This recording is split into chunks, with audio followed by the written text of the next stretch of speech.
I don't wanna waste a minute. Don't have any plans, wing it. If you got a glass, fill it. Cause I need it now. Money is a bitch in it.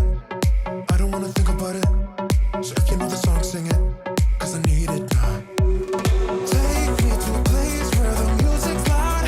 I don't wanna think right now. Flashing lights running through the crowd. I don't ever wanna stop. So let's get out. Let's get out. I got money in my pocket and I'm about to fucking drop it with you now. With you now. Tear the roof off every building. I know I'll be spending millions with you. Just tell me what you wanna do. So let's get out. Let's get out. I got money in my pocket and I'm about to spend it all.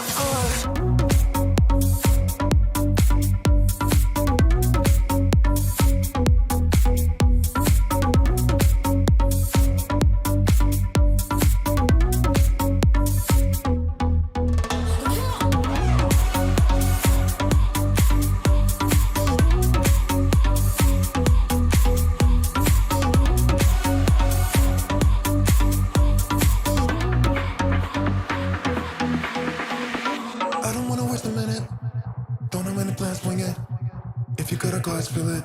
Cause I need it now. Money is a bitch in it. I don't wanna think about it. So if you know the song, sing it. Cause I need it now. Take me to a place where the music's loud. I don't wanna think right now. Flashing lights running through the crowd. I don't ever wanna stop. So let's get out. Let's get out.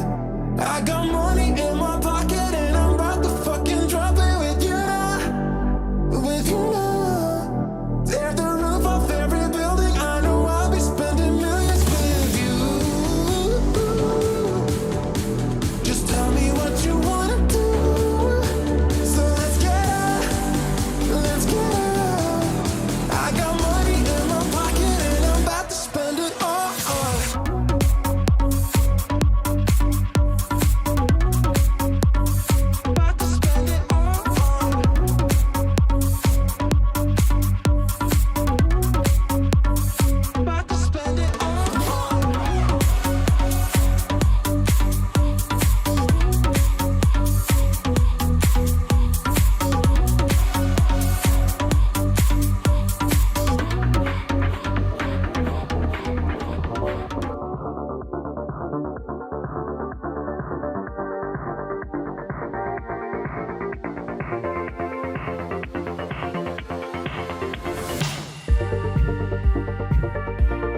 welcome everyone to the Almost Awesome Show, episode 3. We are, I'm joined again, of course, per usual, by Nick from Movie Emporium. He's going to be a more permanent fixture, as I said last week. Hi, Nick. What's up? Or wait, you're that way.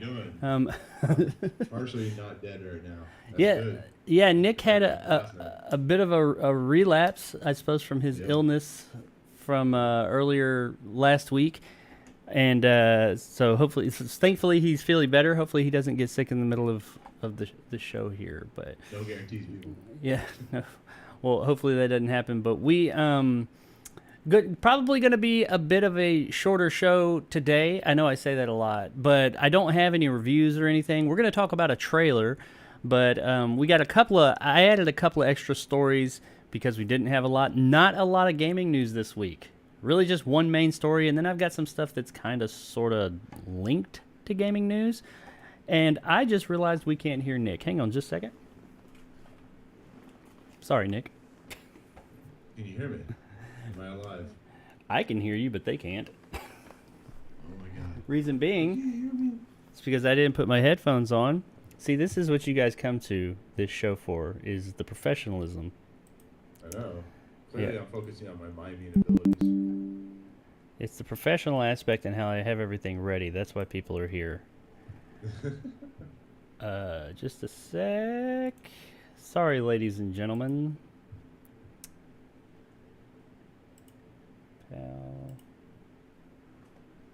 Speak now. Speak now or forever hold your peace. Uh-oh. Nope.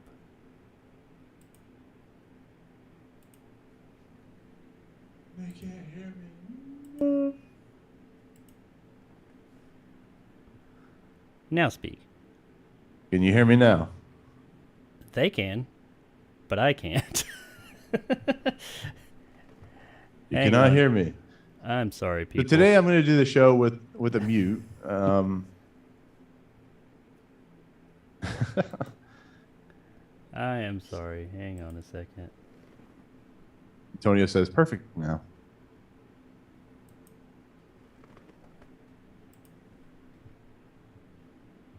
Perfecto.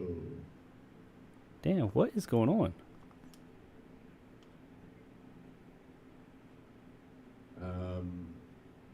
I'm like Garth in Wayne's World. I'm like, as you stop talking, I'm like,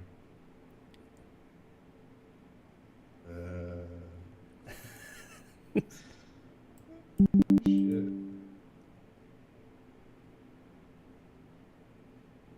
Oh, no. I'm sorry, everybody. I feel like an ass. I have a fix if this doesn't work, but I really don't want to go down that route. When the night has come, and the land is come, and the moon is the only Okay, that you'll see. so with our technical difficulties here, Are we? They can hear me, but you can't hear me. Is that right? hang on, I know what it is. My dumb ass. It's a Zoom issue. Oh, they can hear you. It's just not very well. Or no, they can hear you. I can't hear you very well. Just as long as you stand. There we go. Stand by me. Okay. So, darling, darling. Oh, I'm sorry. What were you saying? Oh, yeah, they could hear you the whole time. I just couldn't hear you through my headset. I could hear you through my speakers. Okay, so there we go, ladies and gentlemen. Sorry about that little behind-the-scenes technical difficulty there. Welcome to the Almost Awesome Show. And this is why I said almost awesome, because I can't get shit right, even like fucking audio. But here we are. It's going to be a bit of a shorter show today. I always say that, yeah, but this probably will be because there's not any reviews or anything attached to this one. We do have some for Saturday, though. And I have one coming outside of the show that will be Friday morning. But we'll talk about that in a few minutes. We do have a trailer reaction we're going to do today. Any of you that have spent any time on the internet probably know what trailer that is. We're also going to be talking about some other interesting things. Not a lot of gaming news this week. There's one story that's just kind of some information. The rest of it is slightly related to gaming, but still in the movie space. So this is going to be a much more movie-centric version of the podcast, which it usually is anyway. Who are we kidding? But as per usual, here's Nick, my illustrious co-host. Hi. You can hear him now. That's great. Thank God. And Hear my sultry voice. he, as I mentioned earlier a few minutes ago, but I guess you could hear me, but you couldn't hear him. He is getting over his illness, and but he's feeling better. But he did have a bit of a relapse, but he says he's feeling better today. So how's everything going with you this week, Nick? Spectacular. I'm still alive to do things for you, Jacob, to talk movies and movie news, and maybe sometimes Uranus. I don't know. You're gonna okay. Well, you heard it here first, people. We're gonna talk about my anus today. I don't know what I'm saying. It's gonna be a deep dive. I might be taking drugs right now. I don't know. Deep dive into my anus. But anyway, anywho, all right. We should probably go ahead and just jump right into the show because I don't know where this is going. So we're gonna No, Nick doesn't need any introductions. I do have we have another guest coming on the show on Saturday, and we'll talk about that at the end of the show as well. But let's jump right into this week's or first story, and that will be that Fear Street, not really season 2, but Fear Street. The Fear Street's coming back. Hell yeah, it is. And for those of you that don't know, Fear Street was a series of movies. 3 movies that told one their own confined story, but also told one big overarching story. It came out, I believe it was last summer. I was fortunate enough to see them. Netflix sent one of the few things they sent to me early, and they were really good. I really liked them. They were horror. They're written by R.L. Stein. Well, they were based on R.L. Stein's work. His Fear Street novels, I guess, are not adult, but more older audiences, not such as like Goosebumps, which is what he's most known for. Nick, I think you've read some of the Fear Street, or you're aware more of Fear Street. I didn't know anything about it until the shows or movies came out. Have you? What's your experience with Fear Street? The novels? I read it like years ago, back when he started first writing them, because I was a huge Goosebumps fan. And they were definitely more adult, more teenage oriented. But the thing that cracks me up about the TV series, and we'll talk about it, is how they took that teen vibe and actually make it R-rated, which actually made it better, to be fairly honest. And the fact that R.L. Stein was 100% for it. I can't wait. I can't wait for this sequel, this whatever this is going to be. I don't know if they're going to do something different, if they're going to bring back some of the cast. I'm effing excited for this because I loved it. I don't know which one my favorite was, maybe the middle one, but they were all really good. I was really excited that they worked well. I really liked the first. I thought the first one was the best one. It just spoke to me more, but I enjoyed all. I really liked all of them. The middle one was much more that kind of Friday the 13th vibe. The last one I actually liked more than I thought I would, because it does deal with that, more witchcraft. The frontier, well, not frontier, but 1666, I think is what it was. I usually don't get into that stuff. I'm not a big fan of that stuff usually, but I like that one, especially how they brought it all back around. So I just enjoyed the whole thing. But the first one was the one that I was just like, holy shit, this is so much better than I thought it would be. Right. To touch on what you said about R.L. Stein and this story, that it is coming back, and no, we don't know specifically how it's coming back. I would assume it's going to be similar to it was last time, probably an anthology of films that come out within a few weeks of each other, because that worked for him last time, because that's why it's getting revived again. But R.L. Stein teased that he'd heard rumors about more Fear Street movies for Netflix because the first ones did so well last summer. And Bloody Disgusting also reported that Netflix is very deep into development on more Fear Street projects at the moment. So that's 2 places that, Bloody Disgusting, usually they're pretty good, I guess, when it comes to these things. R.L. Stein, he's the creator. Now, also, R.L. Stein did say about those films, this is going to echo a little bit of what you said a minute ago, Nick, about the tone of the original books.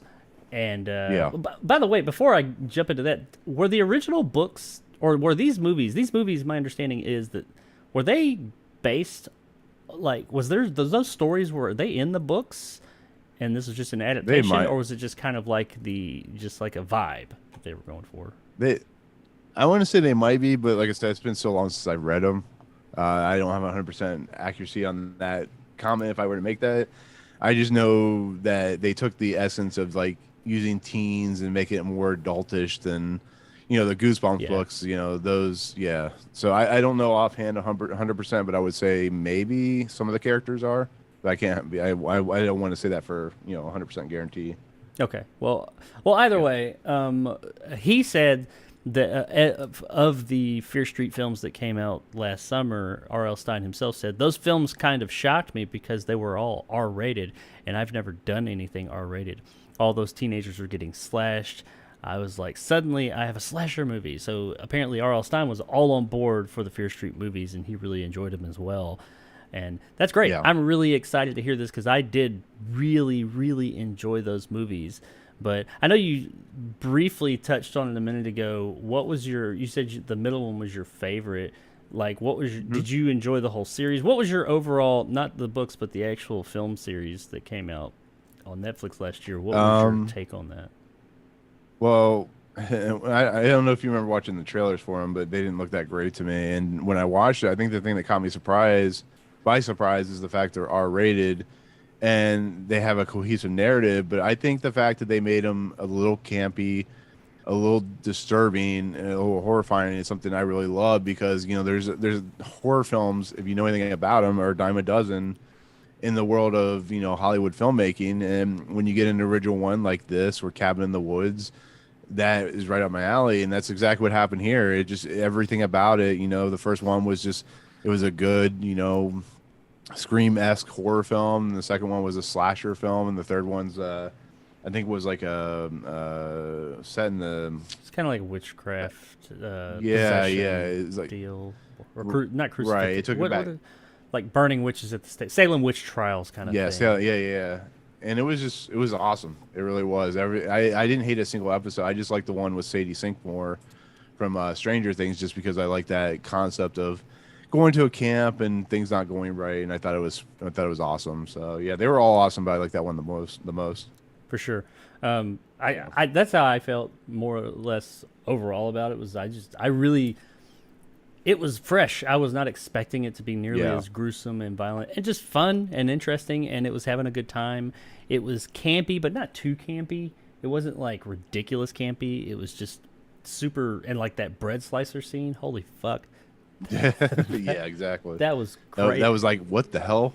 Yeah, that was crazy. I loved it. I loved every minute of it. I did enjoy the first one the most, but I still enjoyed a lot like the middle one. I have reviewed. I think did you review those on your channel? Yeah. Okay, so we both have reviews. So you guys go check those out if you're interested, or if you don't know anything about Fear Street, check those out. But Fear Street 2. We don't have any information on it as of yet, besides what I just told you guys, that it is coming. And I don't think that that's really a surprise. I think people have... the first ones were a success, so it's understood. But I guess, since we can't really talk about, besides, hey, it's coming, and hopefully it'll be if they're deep in development, hopefully it'll be next summer. What do you think, or what do you want, rather, in perfect, fan world, what do you want from a Fear Street? I'm gonna say season 2, but I know it's movies and anthology. Fear Street: The Return. What do you want?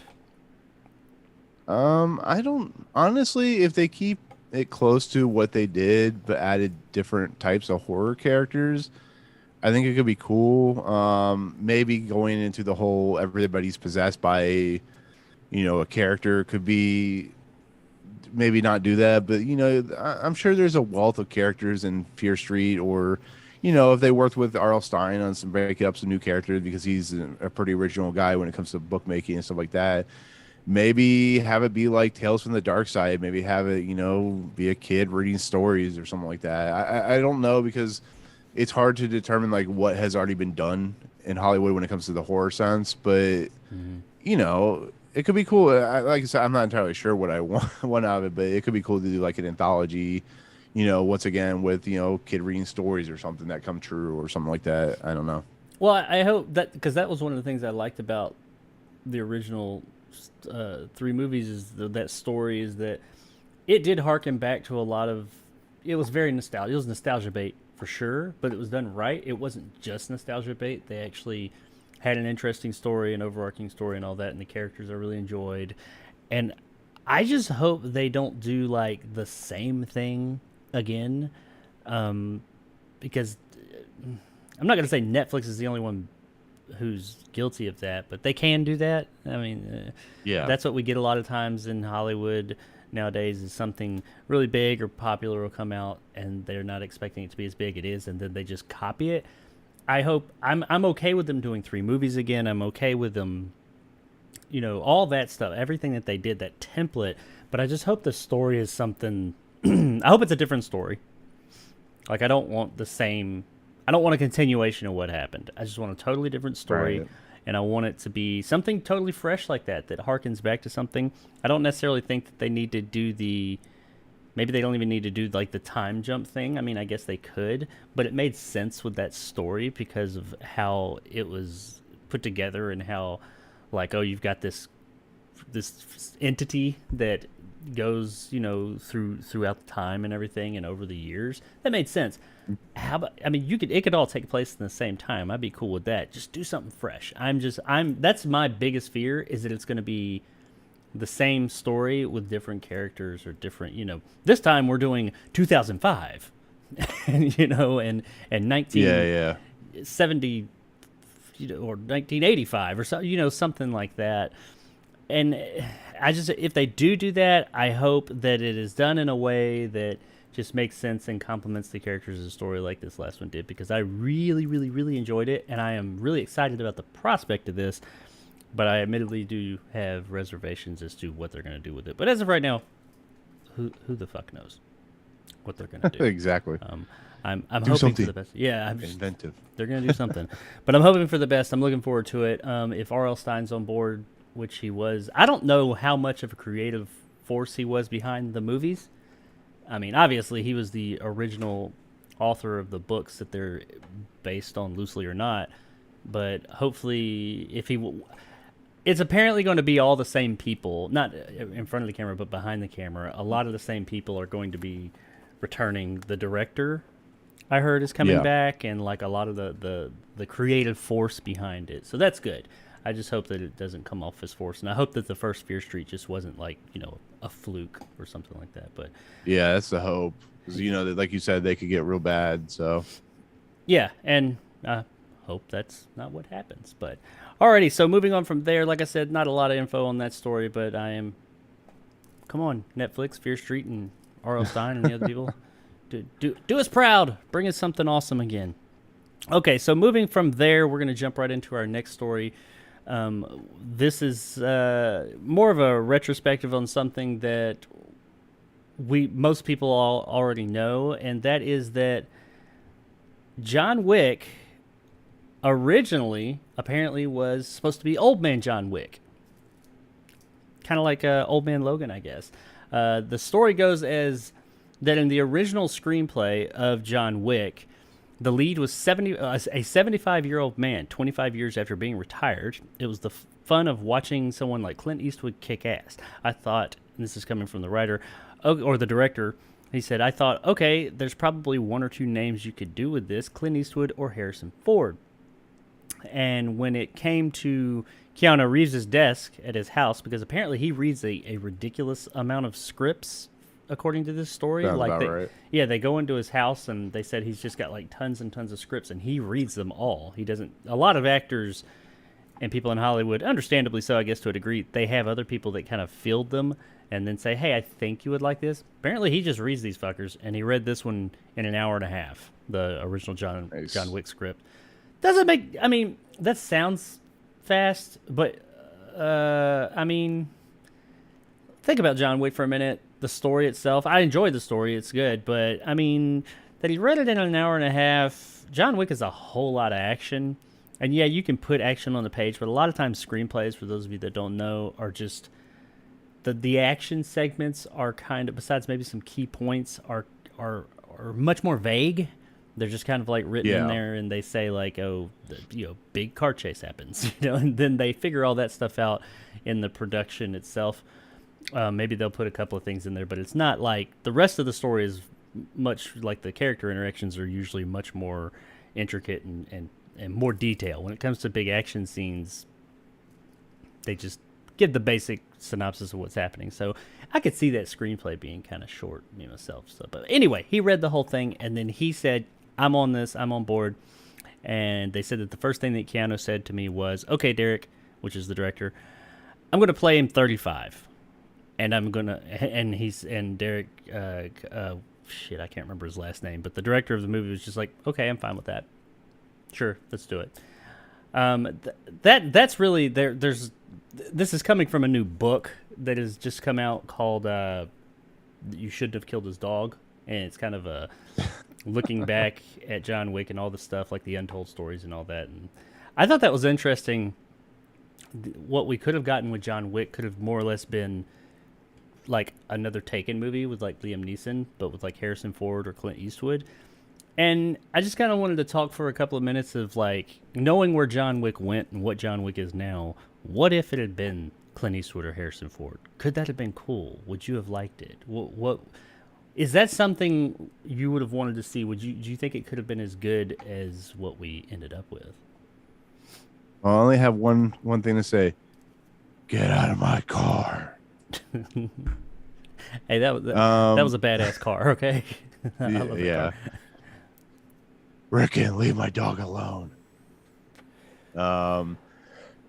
What do I think about Bill and Ted? Thank you, Antonia, for bringing up Bill and Ted.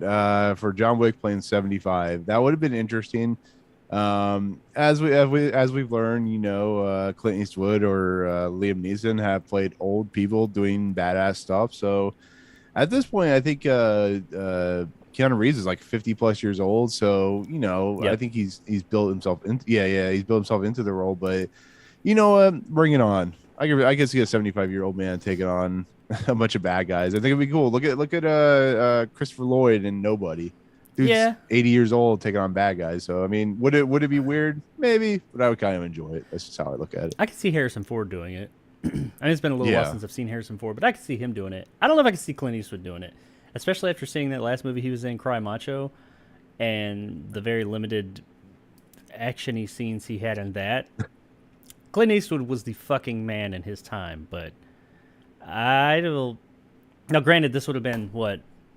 When did John Wick come out? 2016 or 15? So Yeah, 8 years like ago, that. but still, I You don't. couldn't see him like unloading a gun like John Wick does, like dropping the bag, picking it up real quick, and just like running down a hallway. Like It'd be gung awesome. And fu. then, like putting guns everywhere. Yeah, or gun katas. I or know whatever. kung fu. Yeah, I couldn't see him doing that. I couldn't see Harrison Ford doing that either, but I could see them doing like the Yeah. old grizzled badass routine. Yeah, for sure. I could see that.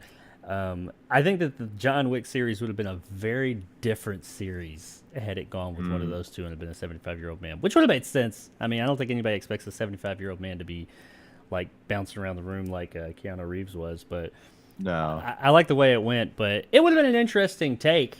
That's for sure. I would have been interested in seeing it, but I am happy that Keanu got the part and turned John Wick into what it is now.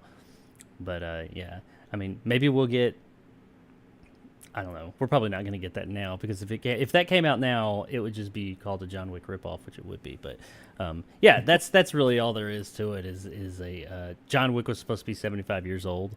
Not much of a story there, but I found that interesting and it got me to thinking like, what would that be? And I kept on going back to Liam Neeson and Taken. That's all I kept thinking about. And that part, and I think I don't know which one it is because I gave up on those movies at some point. Maybe Taken 3, where he's like jumping over a fence. And it takes him like they make like 32 cuts or something like that to get him to jump over this fence because clearly at his age he was unable to do it the way they were wanting him to. So that's what you run into, and I kind of fear that could have been what this movie was. I don't know, but yeah. I mean, we could have Sylvester Stallone playing John Wick. That would have been interesting. Oh my God. Yeah, yeah, he's in the news this week too. We're not going to talk about it, but apparently he's up in arms about what is it? Yeah, Rocky. Rambo. Yeah. Is it Rambo? Rambo, right? One of them. One of those, probably. But whatever. Wouldn't really know that story went places I didn't feel like talking about. But all right, so yeah, that's that story. Like I said, shorter show this week. But Old Man John Wick. What do you think? From there, we're going to move into a bit of an informational story as well from here, and that's going to be all about Dune 2 has finally started filming. Yay! I loved Dune, so I'm really excited about that. They have started filming the sequel on location in Budapest, Abu Dhabi, Jordan, and Italy. It is like official. They are shooting stuff right now. Dune 2 is finally being made. Now, I've made my thoughts on Dune 2 readily apparent. Dune in general, because I read the books, I love them and all that, on this channel. And anyone who is not aware of those, somehow, I loved it. I loved that movie. I know a lot of people had issues with it, purists of the novels. And yes, there were things that were a bit different, but I thought the things that they changed, they got all the right stuff right. Sure, they changed a couple of things, but they got the right stuff right. There was stuff glossed over. If you've ever read that book, you understand why. Because if they're going to adapt the book beat for beat, it'd be a 5-part movie. But to fit it into 2 movies, I thought they did a fantastic job. And I have all the faith in the world in Villeneuve. And I am really looking forward to this movie and really looking forward to some worm action and another character we're going to talk about in a minute. But I know that, Nick, you have not... you either haven't read I can't remember, we talked about it. You've read the books or you read part of one or something like that. You have more difficulty getting into those, which I understand that they are. Yeah. It's a commitment.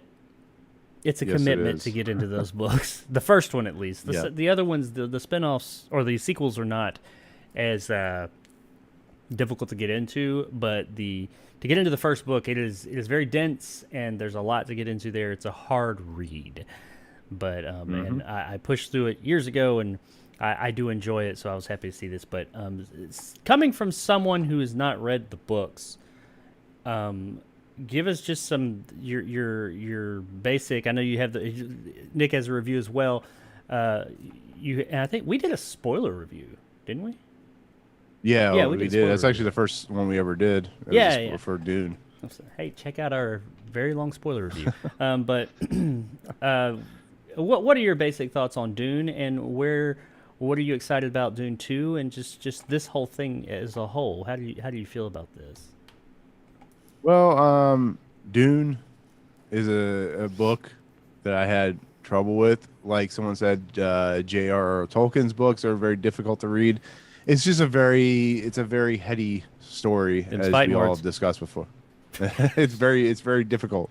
But it's just me. But then again, I did read The Dark Tower. So, Dune. I love Dune. At least the movies. David Lynch's stories are all right. The one he did. The one I really enjoy is, of course, the miniseries. I think it's actually dated a little bit, but I do think it is actually a pretty decent adaptation.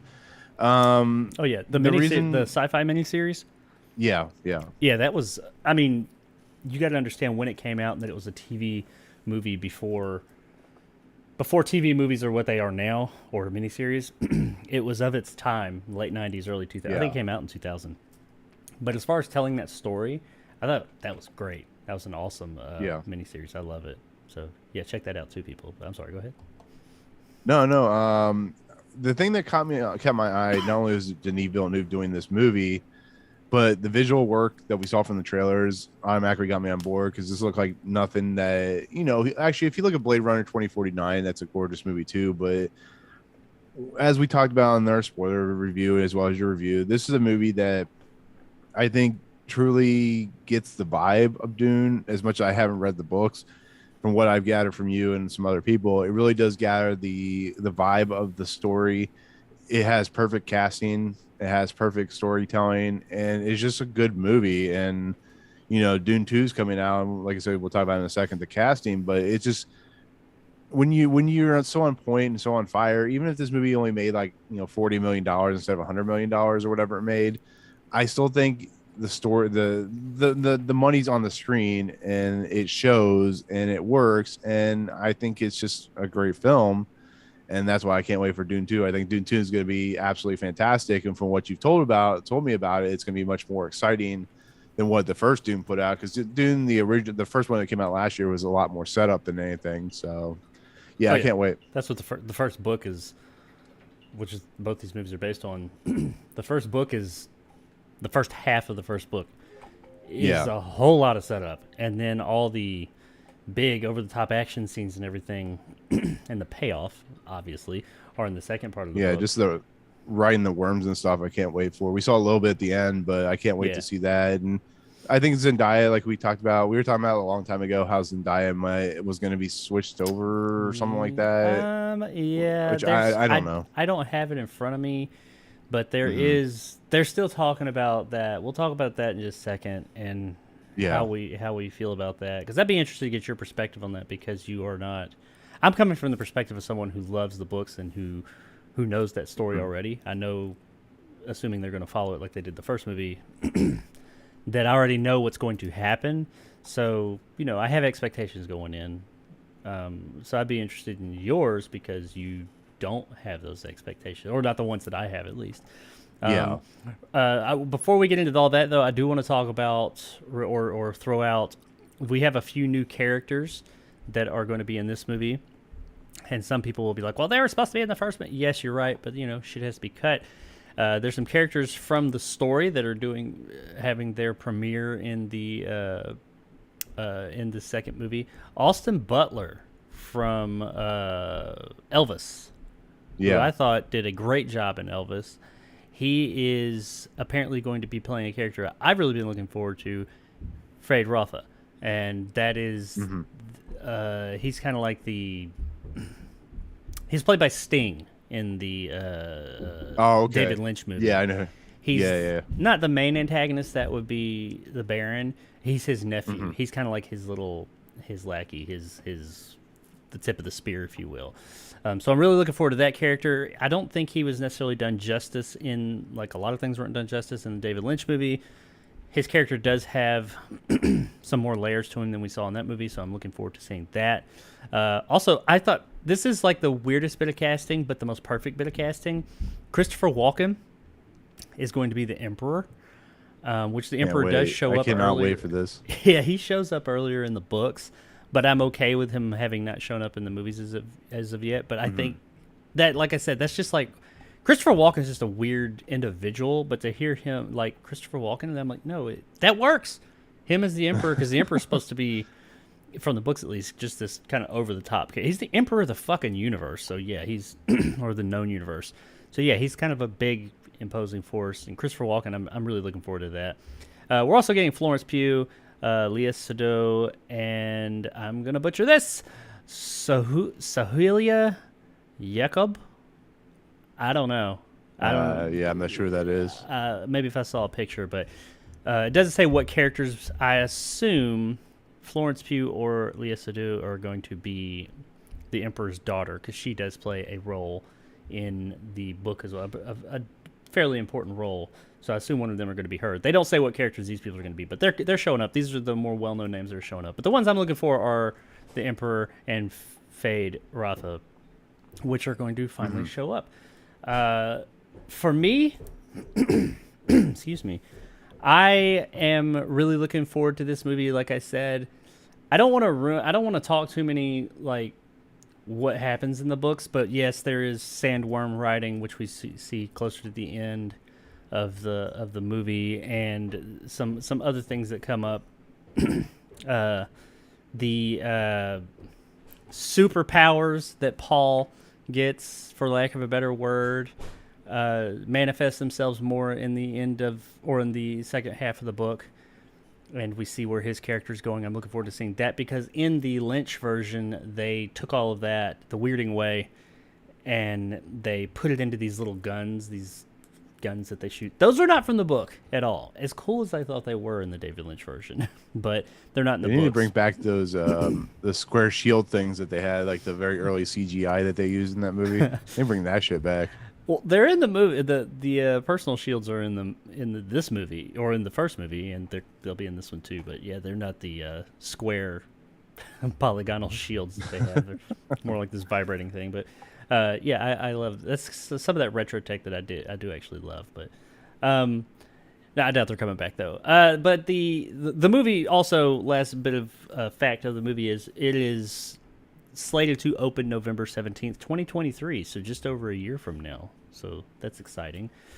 But I'm really excited about this. There's not really a lot more I can say about it besides I'm excited because I love Dune. I loved the Dune movie that Villeneuve made. To echo what you said a second ago, Blade Runner 2049 I thought was amazing as well. Really, all of his movies that I can think of right offhand, I've really liked. And but 2049 was amazing. My favorite movie of that year for sure. So yeah, I'm really looking forward to the movie. But when it comes to something you mentioned a moment ago, you referenced to the thing about Zendaya and her character Shani. Am I saying that? Wait, it's been a while. Am I saying that right? Yeah, something like they were gonna make her like the main character or something like that instead of Paul Atreides or. Yeah, I don't know if that was taken out of context or what. And that is an older story, but it was referenced in this that I was reading, that it was saying that they're expanding her character. I don't know how I feel about that. Now, her character does have a very important role in the books, especially the later books. But in the first book, she has an important role. Definitely has an important role. She has a large role. But she's not Paul Atreides. This is Paul Atreides' story overall. But the first book definitely is much more focused on him. I don't know how I feel about that and where they're going with it. I'm going to say that I'm going to put faith in Villeneuve's directing and storytelling abilities because he's not let me down so far. But I don't know how I feel about them just shoehorning in, like, and I think we talked about this on like a year ago or whatever when Dune came out. I just hope that they don't screw that up. I hope that they don't like try and like shoehorn in more story for her just because of that. Nothing against her, like the character or the actress. Yeah. But this is Paul's story. That's the story that's what we want to see. That's what we've seen. People going into a Dune sequel, that's what they're expecting. So if you start telling this other person's story, it's like, what are you fucking doing? But I don't know. How do you feel for coming? That's me. That's a Dune purist, if you will. Or somebody coming from the books. What do you want from this movie? Which you already kind of said that, but how do you feel about them making her character take everything I said away? Like if you didn't know what was coming and I hadn't said, oh no, she's not that big. How would you feel about these comments about her character getting more story time, screen time? I don't know, becoming a bigger part of the story. Well, here's how I look at everything when it comes to filmmaking, especially an adaptation of a book. It's very hard to do. If you look at Lord of the Rings, there was a lot of stuff shifted around and changed in those movies that some people didn't agree with. I mean, think about, for instance, Return of the King. They had to add the Shelob stuff into that just because there wasn't much that goes on in that book, to be fairly honest. Excuse me. And it's the same thing here. It's like, well, they don't mind. They didn't add that. I mean, they did. That was but from they the took previous it from book. the Yeah. Okay. No, I'm just saying, like, they put it in there because they were worried there wasn't enough in the Return of the King. But my point was, I get you. Yeah, you're right. Yeah. But the thing I was trying to say, the thing I was trying to make the observation about, I don't care if they add stuff. Like I said, I would have to go back and actually read Dune to understand what they took and took out. But they add like more of her character into the mix. I don't see a problem with that. But you got to focus, like we talked about this before. You got to focus on the character at hand. You can't be like, oh, you know what? The king of Gondor is actually going to be Frodo now instead of Aragorn or some shit. You can't do that with Zendaya's character. You can't make her like the lead character now and kind of kick out Paul Atreides just to do that for its own worth, because it doesn't make any sense. And that's the same thing here. Like, same thing with anything. You can't just make Han Solo also the main character and Luke the background character, because it's just not how it works. And I'd worry that if they do that, they're, Denis Villeneuve is just not honoring the book, I guess you could say. So, and that's the thing is, I have no idea what they mean by these comments of saying that she's going to take a larger role, and that I think at one point, the thing that really got this whole thing kicked off is there was a story, and I don't know if these were his words or his story. I don't have it in front of me. They said she was going to that someone put out there at one point that she was going to be the main character, that it was going to focus on her. Which would have been dumb. Yeah, I think that's what rubbed people the wrong way, is because she's not in the original story. She is a main character. She is a important, predominant character, and she has a very important role to play, but she's not the main character. And I think when people were like, wait, what? How are you gonna make her the main character? That's how do you do that and still tell the same story? That's not, no. I don't think that they're gonna do anything as like brash as to like switch the roles between her and Paul. I mean, if they did that, would, oh my God, that'd be a fucking disaster if they did that. But I don't think they're going to do anything that brash, that out there. And if they give her character more time on screen to develop, because these two, without spoiling anything, they have an important relationship. And if they spend more time on that relationship, because moving forward from the original Dune book, their relationship is very important. So if he wants to spend more time on that to strengthen that relationship between us, the viewers, and these characters, I'm okay with that. But don't take away from the main character, who is Paul. This is his story, his family story, which she becomes a part of, and that becomes a thing. But yeah. I am interested to know or see in Dune. Was it Dune? It's either Dune or the second book. I think it's the first one. There's an orgy scene. Yeah, that's not happening. Throwing that. It's a weird. I get it. It's like a drug fueled Malcolm McDowell. Yeah, Caligula. I wonder what they're going to do with that, but that's neither here nor there. But anyway, yeah, Dune. It's Dune 2. It's being made finally. We knew that it had already been greenlit, but they're actually shooting it now. If you're interested in Dune, if you're looking forward to it, yay for you! A little bit over a year, and we're going to get another hopeful masterpiece like we did last time. I do think it said that this one will be going to only theaters, unlike the first one that went to theaters and streaming right out the gate. So get ready to go to theaters to see this one. I'm just glad they're making it. That's all I care about. I'm so happy that even though this movie didn't make like the money they wanted it to, I'm just glad it's being made because, can you imagine this movie being the only one ever made? Like they left it off on that really cool sandworm scene. Yeah. Yeah. If it didn't get greenlit, but it did well. I mean, it did pretty well. It cost a fuck ton of money to make, but it did decently well. But it was right there when things weren't. They were getting better, but they weren't quite there. And the other thing is that we don't know is what streaming, how it did there. They don't release those numbers. Plus, how it bolstered. It's hard to say. How did this bolster streaming numbers and stuff like that? Who knows? You'll never be able to figure that out. How do you say, hey, this many people subscribe to HBO Max to watch Dune? You don't know. And you got video sales and everything like that after that. So anyway, it did well overall. Well enough for them to say, yeah, we'll make a sequel and spend a whole lot of money on it. So I assume more money because there's lots of shit that happens in the second part of the book. But all right, so from there, that's Dune 2. People, let us know in the comments what your thoughts on Dune 2. If you're a super fan, if you're not, if you don't give a fuck, whatever. What are you looking for from Dune 2? Alrighty, so from here, we're going to roll right into another quick little story concerning an older property as well. And this is one we already covered here on the show, and we're only 3 episodes in, and that would be the Munsters. They're back. We did a trailer reaction to the new Rob Zombie's Munsters trailer a week or so ago that came out, and I don't think either of us were very high on it. Had some issues with how it looked.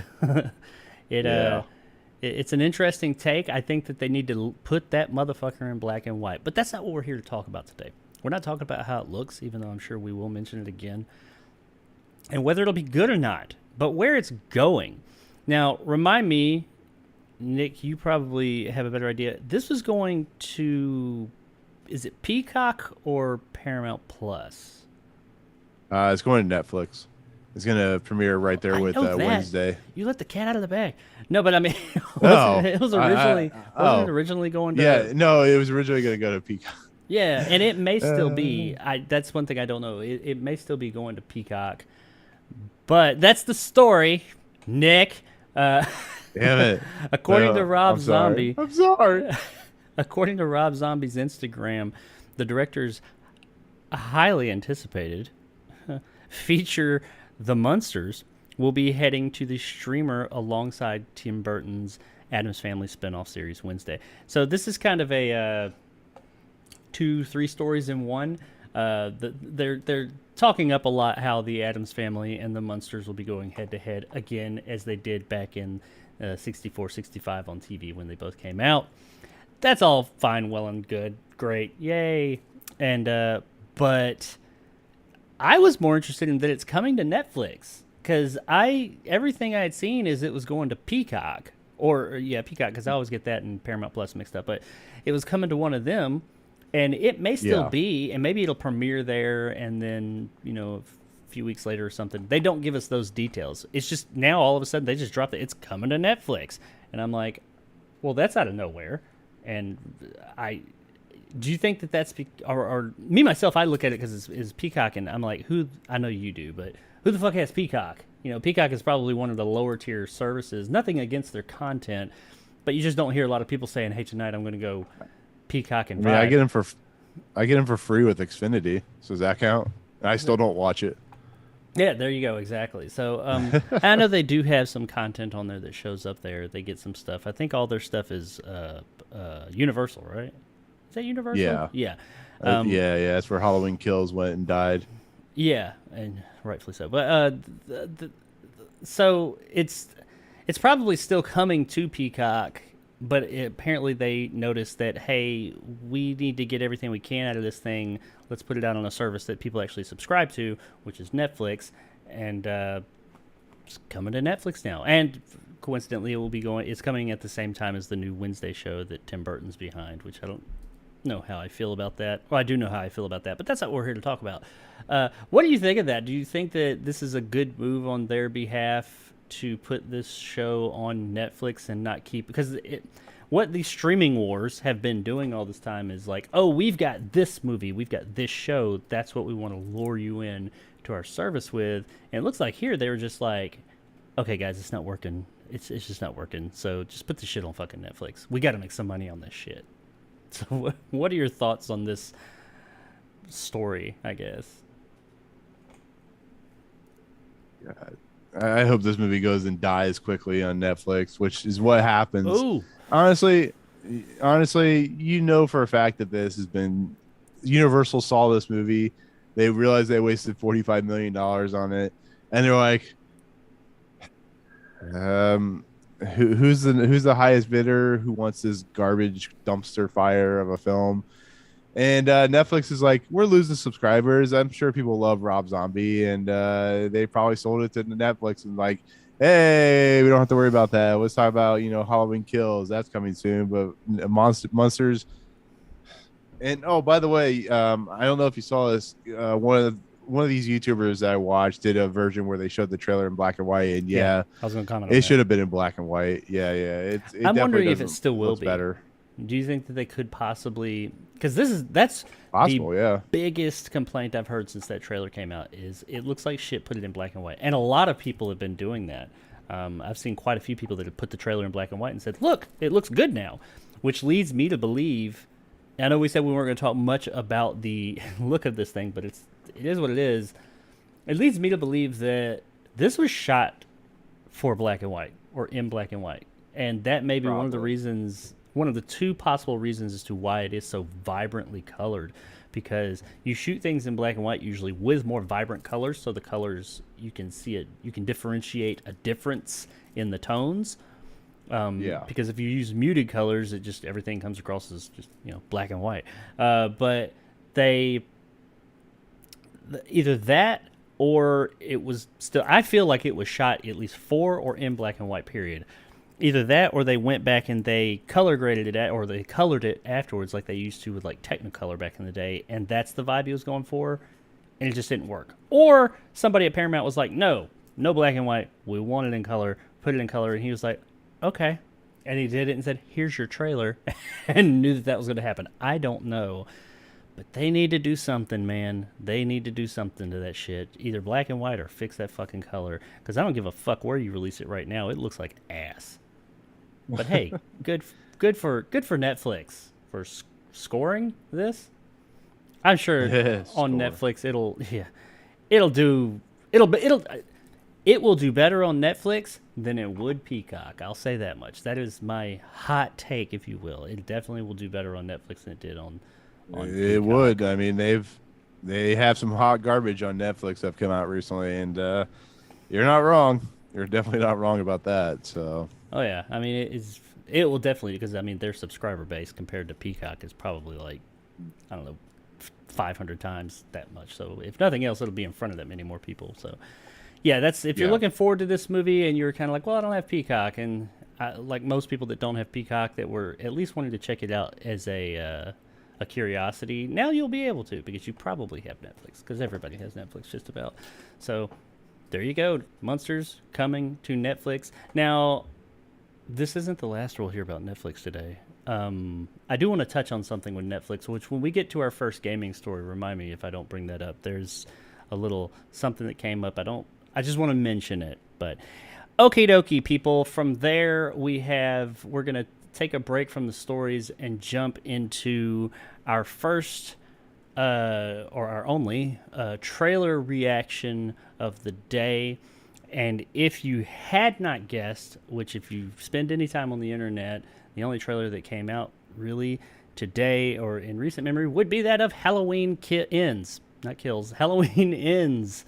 Evil. Hey, I'm gonna quit. Dies You said tonight. Halloween Kills. I quit the show. I'm walking away. No. Yeah, you might want to quit the show after you see this trailer. But I'm gonna tell you, I did have a little bit planned for this trailer. Unfortunately, I had some personal things come up where I was unable to shoot that. So we're just gonna do a traditional trailer reaction like we did with the Monsters. I'm gonna play the trailer. It's a fairly short one. It's not even 2 minutes. You guys can see the trailer, and then we're going to discuss, give our thoughts, and I got some notes. This time. I'm trying to be all like organized and shit. You know, I'm ready. I'm doing my part here. But we're gonna talk about it. Have you seen this trailer yet, Nick? I tried watching it last night, but I guess I was too sick, so I don't remember very much. But I think I did watch it. Oh yeah, damn! I think. You're real sick then. But okay, so you can watch it now, and we'll get your fresh thoughts and my thoughts that I've had a chance to sit here and consider. Okie dokie, ladies and gentlemen, this is the trailer to Halloween Ends, coming soon.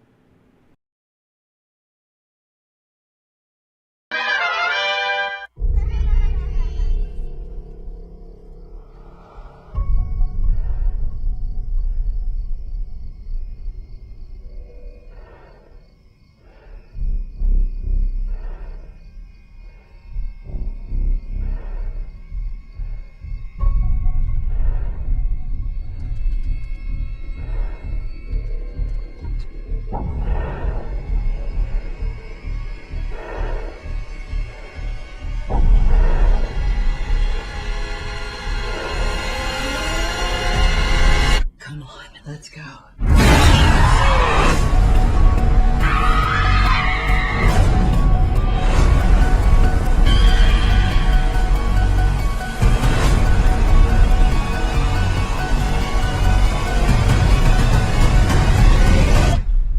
Come and get me, motherfucker.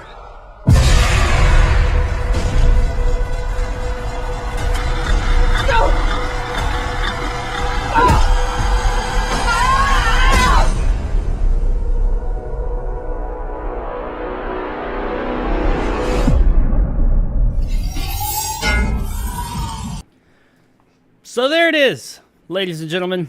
Halloween Ends. We finally got the glorious trailer to this ending chapter in the 15 movie Halloween franchise, but I guess this one's only 1, 2, 3, 4 movies. I'm because I got, like I said, Nick hasn't gone over this trailer as much as I have. Not that I went over a lot, but I got some thoughts on this beyond just evil dies tonight. Finally, maybe we'll see. Probably not. If this movie's successful, evil does not die with this movie. It will continue on. But let's get your thoughts on it before we jump into our conversation. What did you give everybody just a quick rundown of the Halloween franchise, this timeline rather. You know, you got Halloween 78, Halloween 2018, Halloween Kills, and now this. Where do you stand on that, and what did you think of this trailer? Okay. So my history with Halloween. Halloween is my favorite horror film. 1978, by the way. Halloween 1978 is my favorite horror film of all time. I think that movie's perfection. I can get behind some of the. So I can get behind some of the other ones. We won't ever talk about that nonsensical BS. Anyways, so Halloween 2 is good. Halloween Season of the Witch is fine. It's good. The rest are take it here there. Rob Zombie's nonsense is garbage. I was really excited when I learned about these movies, this new trilogy, because they're bringing back Laurie Strode. They were trying to fix everything. David Gordon Green was brought in to direct it. We had Danny McBride writing it because I know how much he loves horror. And I saw the first one, 2018. It was fine. I was not a huge fan of it.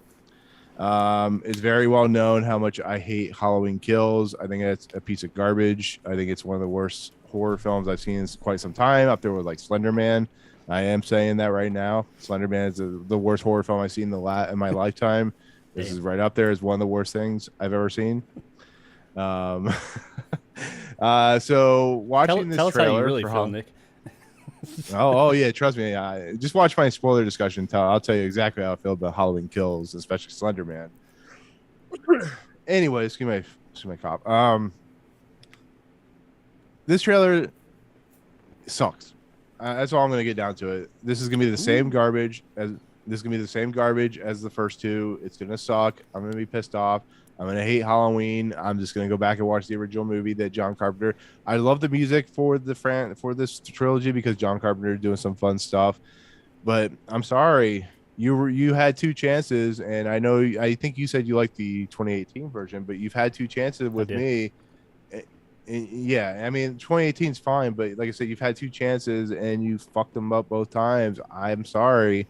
Halloween Ends. I just rather read the script and see how bad it is, so I know if I don't have to go see it or not. And maybe I'll probably go see it just for, my review and stuff like that. But I don't like them. I think they're mistakes. I think the idea of having Michael Myers as a supernatural entity kind of ruins the idea of what 1978's Halloween made so great.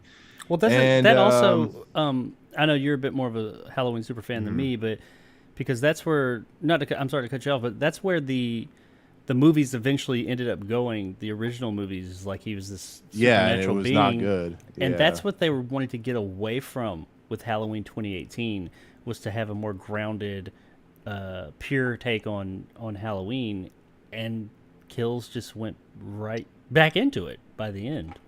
That's what always seemed odd to me. But yeah, you can. And then no. I didn't mean to cut you off, but then you bring in Anthony Michael Hall as Tommy. I think is who it is. Yeah, Tommy Doyle. And you have that whole evil dies tonight. And I made a joke to you when I was like, so at the end of this movie, is it going to be like evil survives tonight or some shit? It just nothing about this movie has. I even without watching a trailer, this was already on my least anticipated movie of the year list because it just. I'm tired. I'm just tired of the BS. Like, I can go watch I'll go watch, the Cabin in the Woods or Trick or Treat. Just be much more entertained than this franchise. If I wanted to watch Kills, I'll just go watch fucking Nightmare on Elm Street or Friday the 13th or something like that. Because if that's all this series is going to give me instead of like actual storytelling, making Laurie Strode all of a sudden this victim of PTSD for one incident in the past. And like, yeah, it was pretty gruesome, but it's like they waited 50 years or 40 years for her to come back and be PTS prone and have this compound to take down Michael Myers. Fuck that. Like, no, that's bullshit. Which they didn't do a very good job with, by the way. She failed. failed. It's awful. Yeah. Okay. I don't know. So I'm sorry, You're- I'm ranting. It pisses me off. No, that's Kills, fine. Halloween Kills pisses me off. So you're very hit or miss with the Halloween movies within this timeline, is what you're saying. Yeah. I'm like 1 for 4 or 1 for 3 right now. Now, for me, my view of Halloween is slightly different, but kind of the same in some ways. When it comes to the first Halloween, and I've had people like attack me over this comment. I never hated Halloween, the original Halloween, 1978. I love John Carpenter movies. He's made some like The Thing. I love The Thing. I love Big Trouble in Little Big Trouble. China. In the mouth, Big Trouble, Little China. Yeah. Mouth of Madness was great. Yeah, like I love a lot of his movies. His later stuff is debatable, but I love John Carpenter, Escape from New York. But I never hated the original Halloween. It just wasn't for me. Much like the Texas Chainsaw Massacre, I was just like, that's fine. Just do it for me. I mean, I didn't dislike it. It was just kind of, whatever. Now, I will say that as I got older, my wife is a huge Halloween fan. So she always wants to watch it around Halloween. And as I got older, I did start to appreciate it more. And I actually started to enjoy it more. I wasn't super hyped to see the 2018 movie. I went to see it mainly because of my channel. And it was near the beginning of my channel. I think it was one of my first reviews I ever did, but mainly for that and because she's so into them. So I went into 2018 with not very high expectations, and I really enjoyed 2018. I know you thought it was okay. I actually really liked it. It was my favorite one. Yeah. I was very surprised by Most that. people did. Yeah, and I was just like, wow, I really enjoyed this movie. Now, that may have been because I went into it with low expectations. I don't know, but I did really enjoy the movie. So then when Halloween Kills was coming, I was excited. I was like, I had heard some of the things that they had been talking about, and I was kind of worried, but I was excited overall because I did enjoy the last one. It had all the same people coming in, and a continuation of that story. But yeah, man. Well, I mean, I had read the script to Halloween Kills, and when I had read it and I had finished it, I told my friend, I'm like, this is not good. Like, I hope this is not indicative of what we're getting. And it was exactly indicative of what we got. And I think that's what made me more even pissed, because I'm like, Danny McBride and David Gordon Green are they're terrific writers. They're really good at what they do, but like, yeah, people dies tonight. Get the fuck out of here. Well, you had told me that, and I prior to seeing the movie, I had not read the script or anything. Yeah. And on that, also, you had mentioned you might just want to read the script of this one because I'm sure you can find access to it. I heard that they've altered the original vision of it, even after it was shot. Like, after it was shot, they have moved, like, a lot of things. They've changed major elements of the story and the tone. That's what I heard. I don't know if that's true. For ends, yeah. It's, like, it was originally supposed to be the same night, but now it's a 4-year time jump, which we'll get into all that. But when it comes to Kills, though, no, I didn't like that movie. I didn't enjoy it. I thought it was derivative. It had so many ridiculous things in it that really just, and this is coming from someone who's not a Halloween super fan or a Halloween fan, really, like what I consider a fan to be. And I just didn't. It didn't do it for me. I disliked that movie greatly. I thought it had good special effects and good kills, which, hey, that's in the name. At least they got that right. But I didn't think that the story and everything, it was just ridiculous. The whole thing, the evil dies tonight. Jesus Christ, that's like a meme at this point.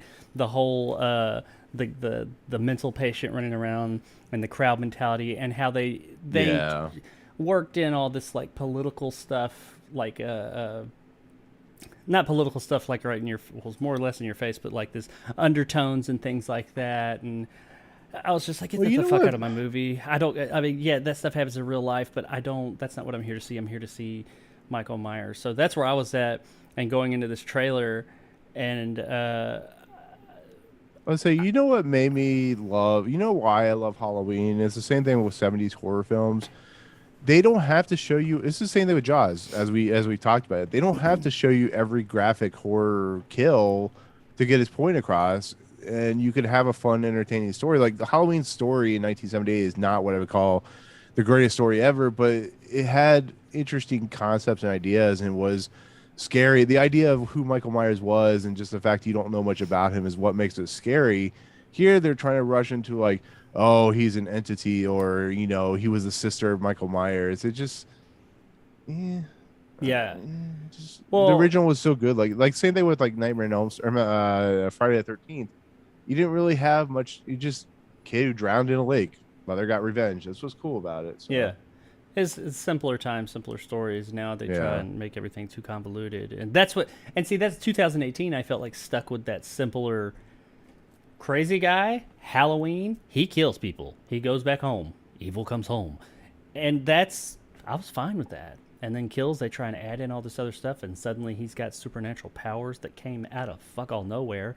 Which, like I said a minute ago, I don't understand why that was added in, because my understanding was that was one of the big things about getting away from retconning all the other sequels that went into all the crazy shit they went into, with the exception of 3. I like 3, but that was, that's a whole different story about how Halloween was not going to be all about Michael Myers. It's going to be an anthology series. But anyway, this trailer,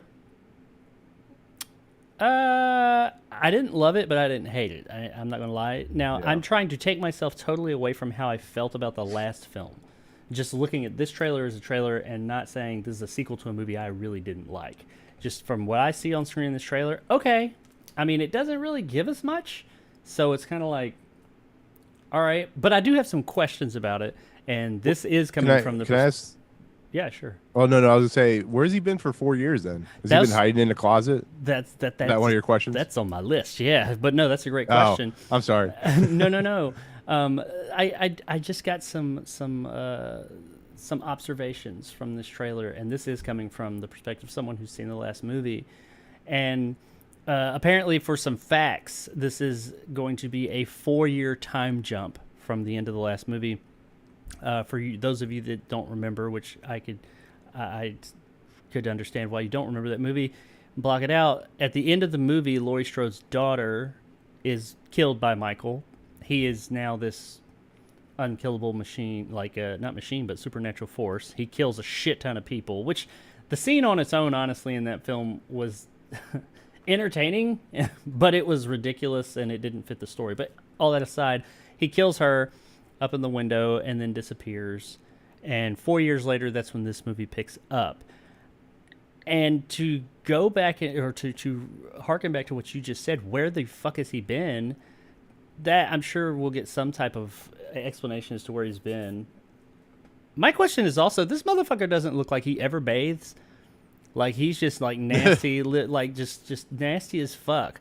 And that's fine. He's a serial killer. Evil monster. bathes tonight. Yeah.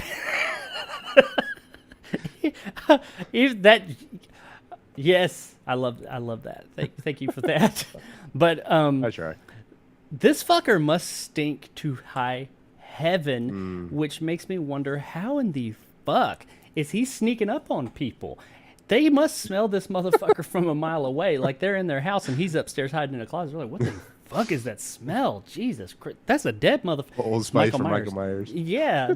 I mean, I don't see how he's sneaking up on people just based on that. No. And also an observation I made, and this is really not this movie as much. This is more movies centered around Halloween. I've noticed they're centered around Halloween of when I was a kid. They're not centered around Halloween of now. If you look at this trailer, you see the kids running around out in the streets and all the big Halloween thing. That's in most places. That's just not like that anymore. I wish it was. I miss Halloween like that. But Halloween, not the movies, the holiday, isn't like that. People aren't walking around on the streets like that many.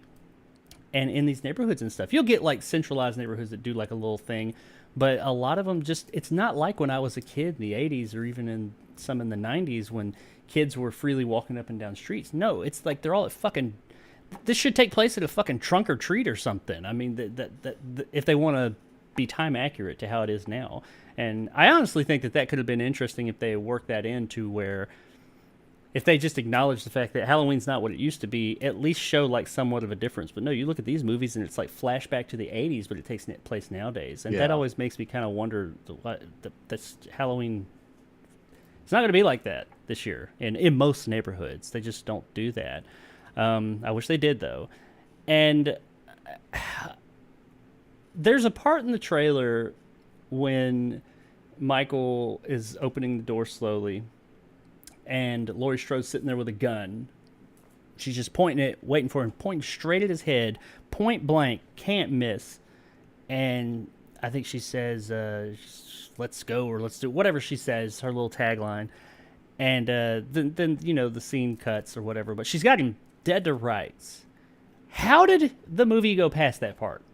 They'll have some contrived shit, I'm sure, but I just don't, setting that up, this motherfucker has been terrorizing your life for literally decades at this point.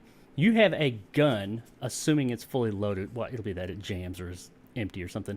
But pointed at his head. He can't get away that fast. He's not like the Flash.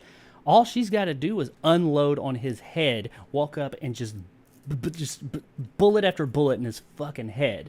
And the movie's over. I know his supernatural abilities are not going to stop that. I mean, she could end it right there, but somehow he's still alive. So yeah, that, and now that's from the trailer. That's just an observation. I'm sure they'll have something as to why that doesn't happen. But also, and I'm almost done with my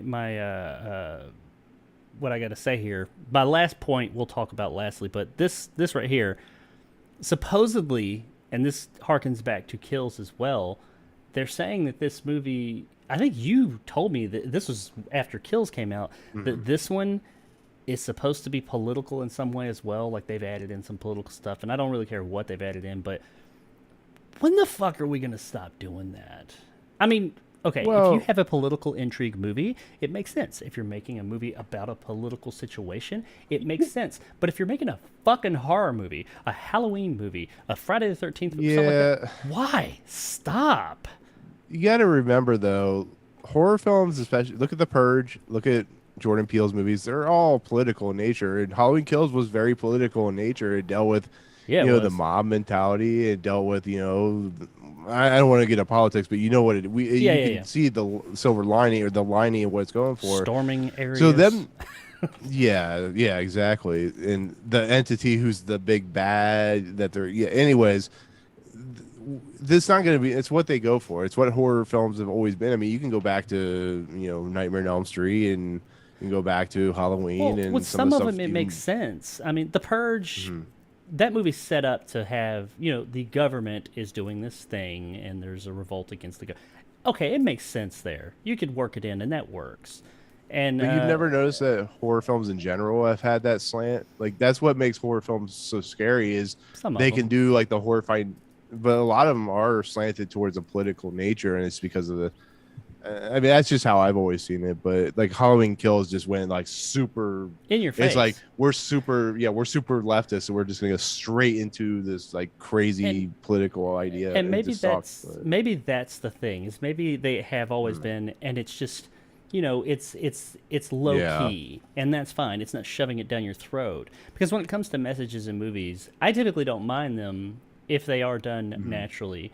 But when they start shoving stuff down my throat, even if it's a message I agree with, I'm like, that's not what I'm here for. I'm not here for you to shove your message or your in my horror movie down my throat, regardless if I agree with it or not. There's been movies I've seen that had a message that I was like, I ultimately agree basically with that, but I don't like you putting it here and trying to force it down people's throats. That's not what I'm here to see. And once again, if it works in a movie, great. If it fits, it fits. But it don't fit here. But it is what it is, though. And I'm just, hearing that it's going to possibly have a lot of that shit in it again, that was one of the things that turned me off about the last one. We get enough of that in the fucking news, man. Every time I turn on the internet, it's something else about some... Escapism, it's a thing. Let me do it. Jesus. But I know I rattled off a lot of things right there. What... Any observations or what do you? I know you said you thought the trailer sucked, but what do you think about this movie? Where do you think it's going to go? What have you heard? You read a lot more of those things than I do. So do you think that is there any hope for Halloween Ends beyond the fact that hopefully it just ends this fucking run of movies? Like you're not gonna think it. No, I don't have any hope. I don't think it has any hope. I think you're either gonna really love it or really hate it. If you like the other two, you're gonna like it. I think at this point, I think the message and the concept is muddled. I think the idea and concept of who Michael Myers is is muddled. I don't think anything's going to change. I think the idea, like we just talked about, 4 years skip into the future, I think is really dumb. If you're, okay, so Michael Myers goes into hiding. He's finally arrived home, but the police are there. How he got to up the stairs to kill Laurie's daughter makes no fucking sense to me. Oh, he's in that house. He's been hanging out with Jason Voorhees. Magic. And taught him how to teleport. Like the video game, he just pops that clear? anywhere. I always shit. But no, but in all honesty, there's really no hope for it. You're either really gonna love it, you're really gonna hate it, depending on how you view the other two. And once again, like I said, skipping 4 years in the future is not gonna change anything. Like once again, how is he still in this fucking house? Did he go hide in the woods somewhere? Like we joked about, where has he been? Did he take a bath? Like what the fuck he's been doing for 4 years? So I don't know. Well, that's the other thing. Like none of it makes any sense to me. Because a lot of the Halloween movies center on his childhood home. I don't know if that's the house. Is he now a townfolk hero? I mean, what the hell's going on? I don't know. Is that the house that's featured in the movie? I don't know the house well enough, nor do I don't know. This could be a totally different house. And I mean, yeah, it could be. I don't want. I hate to go into. Now I have my thoughts, as I've made clear, and you do too. I will go into any movie hoping that it's good. And there's been movies we've had a good entry, a bad entry, and then they brought it back and had a good entry. But yeah, and I do hope it does, and it could.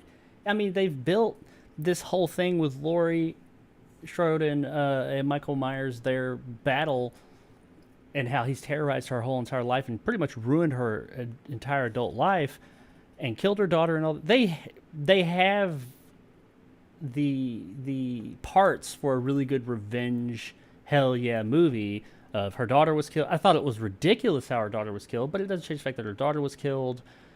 Her life is ruined. She's just like PTSD ridden. They could build on that and make that just this whole movie be like, instead of him going around killing people, those two just fighting it out, just all out war between each other. It could be badass. Yeah, anything's possible. I don't see it happening given what happened last time and some of the things I've heard behind the scenes, but I'm going to hope that it is. Now, one thing that does. Before I jump into this last part, did you have any other takeaways from this trailer? No, not really. Like I said, I think I think at this point I've spoken my piece about what I think about it. So, yeah, nothing to pass on. Sure. Well, there's one bit of information. Now, once again, I'm not the super fan that some are, so I didn't pick up on this, but when I was getting information about this trailer, I saw quite a few people saying this thing. And I don't know where they're getting this from, but some are saying that that's not really Michael Myers, that it's an imposter, that it could be someone. I'm gonna burn down fucking Halloween if that's true. Yeah. Like if that is an imposter, that is the biggest bunch of horse shit I've ever seen in my entire life. But anyways, I'm sorry. I don't mean to keep interrupting. As you see, I'm very passionate about this nonsense. No, that's anyways, continue with your what you've been hearing. No, some are saying that it's why I don't know, but it's an imposter, maybe a copycat or something like that. And there was also a report. Some had said that Michael Myers himself will die in the first 5 minutes of the movie, a la John Connor. I don't unless they do a flashback thing. I don't see how that could happen. And I think that would turn everybody off if he dies, and we know it. Unless he dies and we don't realize he's died.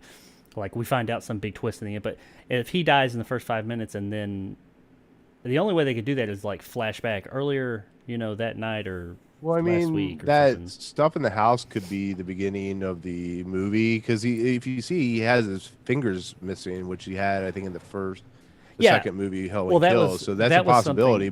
And that was something people said, well, that's definitely him, at least when that hand gets stabbed, because who knows how that's edited together.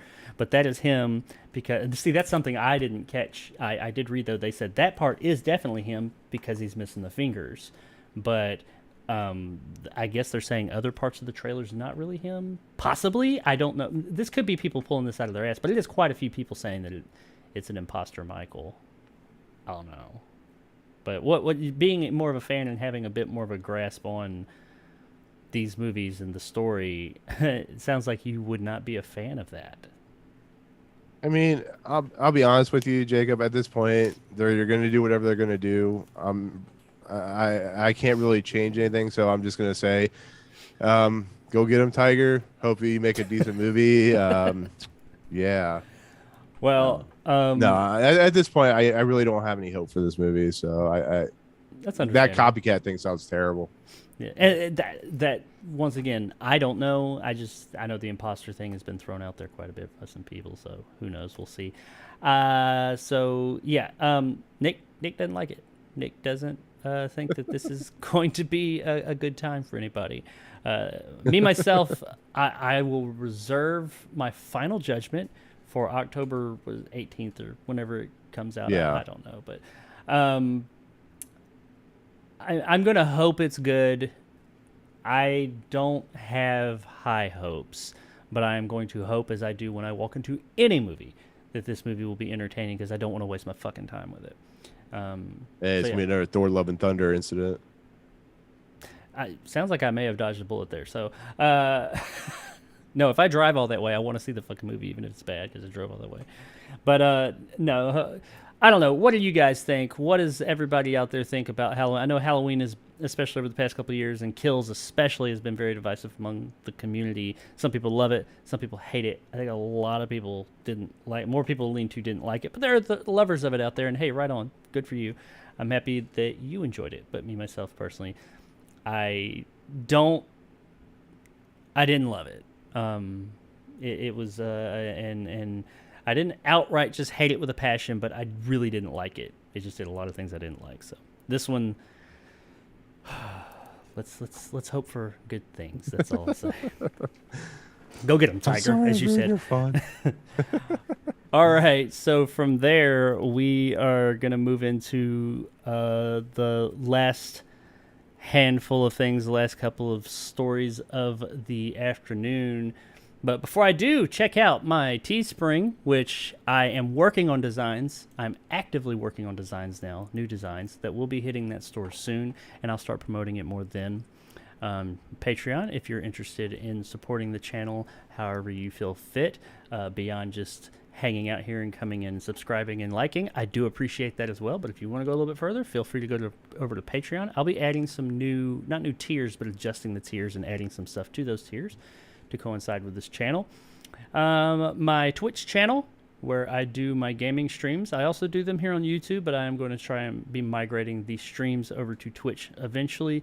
And there's something else, my Twitter. That's where you can find out more about me beyond just, or more of what I'm doing beyond this. Somewhat. I'm active there. I'm always on there, but I'm not necessarily always talking, but I will always respond. And if you're wanting to get a hold of me for something, that is probably the best place to get a hold of me. Just slide into my DMs, as they say. Yeah, that was really bad. Okay, let's move on to the next thing. We're going to move into some gaming news. These last three are smaller stories. Only one of them is really gaming centric. The other two are movie and somewhat sideways gaming. And the first main gaming story I have of the day will be that Microsoft, for those of you that don't know, announced that they will be purchasing Activision Blizzard, which most people see as the makers of World of Warcraft and Call of Duty. Many other things, lots of other things, but those are the two heavy hitters that Microsoft is buying for $70 billion. It's the biggest entertainment acquisition in the history of mankind. They put that out there, I think at the end of last year or the beginning of this year. Sometime. Yeah, it's been a while. Yeah. And they did say that with an acquisition of this size, it will take time. It has to be approved by the FTC and other things like that. So they've been going through all that. We get little bits of information, kind of boring. It's companies taking over or buying other companies. Not the most exciting thing in the world. We want to see what happens after that. But there has been a big thing that has happened with them. I'm going to rattle off a little bit of info so we can talk about this. The FTC, that's the big one that they had to get past. The FTC has to approve any large merger like this. Federal Trade Commission, by the way, here in America. And they tell the two companies, hey, we want, here's information we need from you concerning your company so that we can look over it and decide if this is okay. And they look at from the two companies, and then they say yay or nay. Now, we'll get to my thoughts in a moment, but the facts are that the FTC asked for more information from Activision Blizzard and Microsoft to further review their acquisition deal. After the additional information is reviewed, the FTC will have 30 days to challenge the acquisition if they want to. If not, the deal can continue as planned. So Microsoft has provided the FTC with the information it was looking for.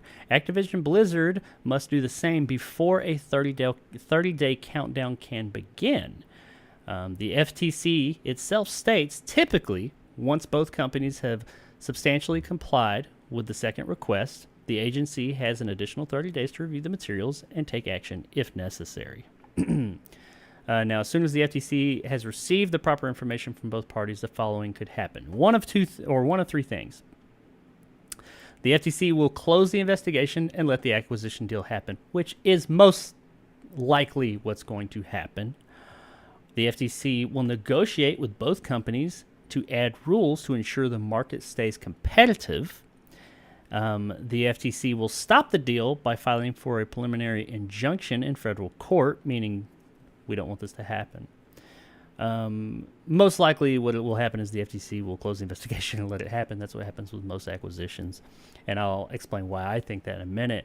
The only other real hurdle after that is that the CMA, which is the EU's FTC, basically, it's the FTC in European countries, has a September 1st deadline to give its decision on the acquisition. So by September 1st, the EU FTC, CMA, will say yay or nay. Everyone expects them to say, yeah, sure, whatever, we don't care, go ahead. Okay, so what this means, this is the big hurdle for this acquisition. This is what they all want to go through. Once this is done, there's probably some other little things here or there, but once this is done, this deal could essentially go through. The biggest entertainment acquisition of all time. All these properties that have been all over the place for years and years will now be owned by Microsoft. What is and is not exclusive, blah, blah, blah. None of that's not what we're talking about today. But they will then own Activision, Blizzard, and there's some other little ones, but those are the two big ones. I don't think that this is a problem whatsoever because, quite honestly, Microsoft, one of the largest goddamn companies in the world, I don't think is going to... I mean, people could say what they will, think what they want about the company, about the Xbox and all that stuff. They're not a dumb company. They're not going to enter into it. They're not going to announce, because you best believe this deal was being worked on long before it got announced. By the time they announced it, it was like they pretty much knew what was happening. It's just, hey, now we're just waiting, but we know. They went into this thing knowing how... They would not have announced something this big, or anything. These companies would not have announced it until it's more or less a sure deal. People can sit there and talk shit and say they don't want it, or they do want it, or this should or should not happen. None of that matters. They have gone over this with a fine-tooth comb and figured out what they want to happen. They also have the approval of, I don't have the organization in front of me, but there's another regulatory organization here in the States, maybe worldwide, but I know definitely here in the States, that deals with the employees of these companies, and they've approved it. Because there was a big thing from them saying, would they approve it, would they approve of it, or would they approve it or not? And they said, yes, they think that this will be a better thing for Activision, because as many of you know, Activision been having some issues lately as far as like their company practices and how they treat some of their employees. I'm not getting into all that, but they've had some issues, and they're saying Microsoft coming in and the things that they will enact and the things that they've said that they will do will be good for the company and the employees there. So overall, my all that jargon I just spit out, this is a fucking done deal, man. I mean, this is not going to get derailed. It would take some big courtroom drama, third act, last thing no one knew about popping up, which just doesn't really happen in real life hardly ever, to actually make any difference in this deal. This is happening. My takeaway from this is it could, because they have been saying that chances are this will be done around midsummer 2023. That's just how long these things take. It could, once September 1st rolls around, because that'll be 30 days from all this stuff with the FTC. So right around that, the FTC and the CMA, the two federal trade commissions of these major countries, will probably have given their rulings by that point saying yes or no, which it'll be yes, I'm sure. after that, it could go through as early as this year. They could own them by the end of this year. And that is a big fucking deal. No matter what people that don't like one company's plastic box or another want to say, them owning this fucking company is a big deal. That's a lot of big properties there that they will own, and what they can do with them, they will control at that point. So, what are your thoughts on all of this stuff? Because like we haven't really, I mean, besides just saying that, hey, it's happening and everybody knows that, I don't really know your thoughts. If you think this is a good thing, if you think it's a bad thing, if you think it's going to go through, if you think I'm full of shit, what do you think here about all this stuff with this acquisition? Well, I mean, it's definitely what I would call what Disney has done, where they buy a whole bunch of properties. Microsoft is definitely trying to corner the market in that respect, but I think it's a good thing. You know, Activision's a well-known brand, has a lot of well-known properties, has done some really disgusting things in the last couple years. Yeah, they need Jesus with their culture. Yeah, they need more than Jesus. They need fucking holy water and shit. But I think the nice thing for us is it'll be on Game Pass. We'll be able to play Call of Duty, World of Warcraft, all these things, Apex Legends. I think. Well, that was free. That game, Hexen. Well, that we'll be able to play. They'll give you like the extra collector's edition. Hey, maybe. I think Hexen and stuff like that. I think is Activision, but Peggle. But I think it's a good thing. I think it's worth somebody giving a shit. Obviously, Activision don't give a shit by themselves, as we've seen. So here, got a company like Xbox. We've seen what they've done with Bethesda. Hopefully, they've changed their game engine and stuff like that. But I think what Microsoft is doing here is just they're trying to course correct. They're trying to make it a better environment and add these games. Maybe they'll do what Ubisoft did and make Call of Duty every other year type of game or something like that, which would be nice. But I don't see any problems with it. I see if a company could take hold and actually make it a successful company that isn't about like toxic fan bases and cultures, I think it would work. Though I don't see the toxic fan bases leaving, but I think it will work for Microsoft at least. Oh yeah, hopefully and for us. I see this as overall a good thing as well. And no, I'm not talking about just for Xbox gamers. I mean, I make no bones about it. That is my preferred platform. But I'm sitting here staring at a PlayStation 3 on my desk that I just bought and a shit ton of games. I got the PlayStation. I got every fucking console imaginable on this wall over here. I don't give a shit who made it. So I'm not some fanboy for any particular console. I'm a fanboy for just gaming in general. It's a hobby I've enjoyed since the 80s. So yeah, I don't give a shit who makes it. I think this is a good move. I do think to echo some of your comments about, or to comment on some of your comments about how Microsoft is going around and buying things up. They are, definitely. And people have said that, they're not cultivating. It's the negative side of that, of what some people are saying, is that they're not cultivating new studios and all this and that and letting them grow and blah, blah, blah. They're just buying. They're like throwing their wallet around. That's all of them. A smaller story, but still a story, and a big one. Bungie, which was, made fucking Halo, the house that made the Xbox, was just bought by Sony, and that acquisition just went through this week. Like, it finalized this week. I have problems with Bungie, not for what they've done. But they got out of like a really bad deal with Microsoft. They went and became their own independent studio to go right back into another studio system. It doesn't make any sense to me. It never has. So with EA, right? Before Sony. Well, no, they were with Microsoft. They left Microsoft because they wanted to be independent. Then they signed the EA deal. The good thing about the Bungie deal is Bungie can do pretty much whatever they want and be multi-platform. So that is good. But it's just funny to me that they went and had all these complaints about, what Microsoft did to them, and then they went right back into another ecosystem like Sony. Well, their thing, I did read that about that acquisition, and that's why they will not be exclusive. Well, I mean, they're saying they will not be exclusive. It'll be pretty much the same, because Sony bought them, and the thing they said was, yeah, sure, we'll take money, but they pretty much entered into the deal and said, you do not control what we do. Really, nothing changes. We do what we want to do. You're just providing more money. Whether it stays that way or not, I don't know. They're going to be multi-platform. They're not going to only put their stuff on this or that. That was part of their deal, is they wanted to remain as independent as you possibly could, but they will just be owned by Sony at this point. And I mean, some people were like, "Oh, see, when which not everything Microsoft gets remains exclusive. If anything, when Sony has something that remains exclusive, they're Nintendo too, to a degree, but they're the exclusive ones." But people are saying, "See, they let have a big acquisition and they keep it where everybody could see." No, that was because Bungie was like, "We're not going to do it unless you let us do that. You have no choice. If you want to own us, we're still independent. You just give us money and you reap the financial rewards of that. You're not going to get to use us as, hey, we're only over here." Which I'm sure they're financially viable with things like Destiny and all that. So good on them for that. I don't think it was a bad buy. I just think no, not at all. But that's why they went into that deal being owned by another company. They have that stipulation in there.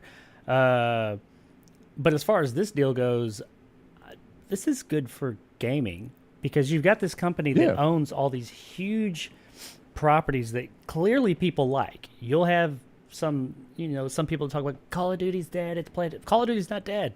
Call of Duty is still the best-selling game every year. It's still big. There are people that love it. There are people that's all they play. I don't play Call of Duty anymore, but I recognize it's huge, and there's people that love it and enjoy it. You know how many more subscriptions they're going to sell with that? God, yeah. And with all the other franchises that Activision, Blizzard, and all this, they own so much stuff. Some stuff we haven't seen in a long time. And they have so many studios. But these studios, as we were talking about a moment ago, have been being mismanaged and I don't mean mismanaged just in their business practices, but in like the way that their employees have been being treated. That's been a really big thing that people have been talking about. And now they have a company coming in saying that they are specific on that. They're like, we're going to make this better. Like, that's part of our deal, is we're going to take care of you that way. Say what you will about Microsoft and like not liking their plastic box and all that stuff. Fact of the matter is when you hear about people working for the company, and you have like Bungie saying, "Oh, we wanted to do something else," but they were like, "No, you're the Halo studio. You're going to make fucking Halo. Do it." Yeah, there's that, but the working conditions weren't bad. You don't ever hear anybody, I mean, you're going to have disgruntled employees here or there, but you don't hear people talking about how Microsoft is just a fucking slave wages, terrible company to work for. You hear people say good things. The worst thing you'll hear about them is that sometimes they're too hands off, especially with these new acquisitions. Yeah. They'll bring in a company and then just like be like, "Do you?" And they're like, "No, we need you to come in and manage some of this." And I think they've learned that, and with this company, it sounds like they're going to do that to a degree. But as far as like this story goes, yeah, this is a done deal. I mean, never say never. Who knows what tomorrow holds? But anybody who's sitting there just hoping and praying, which there are people, that this deal will fail, or people are thinking something's going to come up last minute and derail it, you're fucking kidding yourself, man. These multi-trillion rather dollar companies don't make deals public, at least like this, without already knowing the outcome. They just don't. This is done. We're just waiting it out at this point. The exciting thing for me is that like I said, it could possibly be done by the end of the year, maybe. Do you think that that's a possibility? Do you think we could see them officially falling under that banner by the end of the year, and all that stuff showing up? I mean, yeah, everything's a possibility. Whether, I don't know. I think we still have some time, because there's a lot of money being involved. I mean, look how long it took Bethesda to get sold. So, well, yeah, for sure. Now, just to like comment on something you said a moment ago as well, that the stuff coming to Game Pass and to also work into something I was saying. Some people have been saying that, like, the Call of Duty, they've been very dodgy with their wording, saying that Call of Duty will remain multi-platform.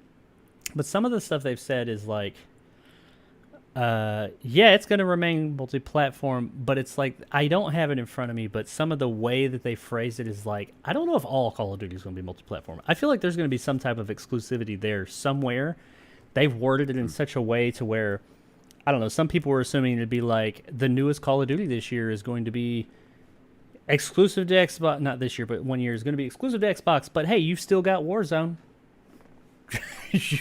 We're still updating that. You still got, so Call of Duty is still in your box. That could or could not happen. I don't know. Microsoft is fairly transparent when they throw stuff out there. I'll give them that. So maybe they will stick with that one. However, if you think that fucking exclusivity shit with DLC and all that, where it comes out on PlayStation first, if you think that's going to continue, you have lost your goddamn mind. that's they're not going to own this company for all that money, and if there's anything exclusive, I could see that, like certain things being exclusive to it. And also the big seller is, if you go their route, which they don't want you on an Xbox, they want you on Game Pass. It's not free. You pay for Game Pass, but if you're a Game Pass subscriber, you get it. You might be able to get Call of Duty anywhere, but you don't have to pay anything for it over here. Why wouldn't you go that route? So this is a win for Microsoft, but it's also, people can look at it as a competitive thing. It's a win for gaming because it's going to improve these studios that have such beloved properties, because there's so many more. I mean, there's Tony Hawk, there's Crash, there's so many other things. Activision is a huge company. They're like EA level. Yep. They got lots and lots of properties, old properties we haven't seen. I'm looking forward to seeing all that. But yeah, could see this by the end of the year. I'm hoping that we do, so we finally see what fruits are going to come from all of that. I'm interested to see what they're going to do with this big ass shit show of a company at this point. So, but moving on from there into, that's really the only big gaming story we have. Resident Evil news. The show, we just can't get away from it, kind of like the Munsters. But we're not going to talk about the show that's passed. We're going to talk about what could possibly be coming with the show, and something I found rather interesting. Now, I'm going to need Nick's help with this one, because we're going to be talking about something I'm not super familiar with. The Netflix Resident Evil show, which we've talked about twice now here on this show, and neither of us really liked it. You didn't even finish it. I know, right? I did not like that show. I do not approve. Be it for a Resident Evil fan or just for a show. It was fucking boring for the most part. And when it finally picked up, it was too little too late. But showrunner Andrew Dabb, which I don't know if he's the guy you're talking about that came from Supernatural or not, but he's the showrunner. Yeah, I'm not sure. I think so, yeah. Either way, the showrunner, Mr. Dabb, said, "Over the course of the series, I want to bring everything in. Left to my own devices, I want Lady D. I want the plant monster. I want it all." He wants the Lady D. Yeah. "I want everything, but judiciously and responsibly over time." Dabb cautioned fans, this is a while back, this comment also, after that comment I just said, in May, so prior to this, Dabb cautioned fans that he doesn't want to wedge characters in that don't fit organically. All right, so that's really all there is there. He's saying that he wants Lady Damascus, is that her name? The character? I don't know how you pronounce it. You said it earlier. Nick. I'm here. Yeah, what is her name? What about it? Is that her name? Lady Dermescu. It's like Lady Dermescu or Dermescu. Yeah, we're going to call her Lady D. I have not played Resident Evil Village, which is who this character is from. She's the woman we see here in the background. I know that since she debuted with Resident Evil Village 8 that came out last year, I believe it was. And the reason I haven't played it is because I haven't finished Resident Evil 7, and they go right off of each other, is my understanding. So I want to finish that one first. I'm real behind. But she's a very popular character. People have really loved her. It's not a surprise that this guy's saying he wants to put her in the show. It's a surprise to me that he says he doesn't want to wedge characters in that don't fit organically. And given this show, I don't see what I know of this character, how she fits into it. And also, given what we got on the last one, are we really getting a season 2? I mean, honestly, at this point, do we need a season 2? No. We didn't need a season 1, but we don't need season 2. And given where that show is and how it was, I don't see what I know of this character. That's what I was going to talk to you about more in a minute. I don't see how she fits into this at all from what I know about that character.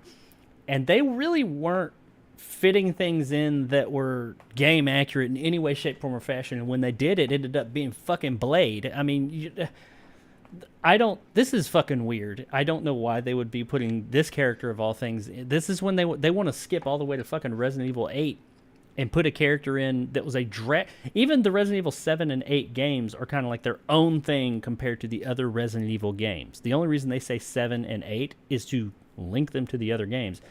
They may be connected in some way, but they are very different games than the original ones. The only way they're connected is Chris Redfield. There's not really. There's I didn't some even know other that. things that connect it.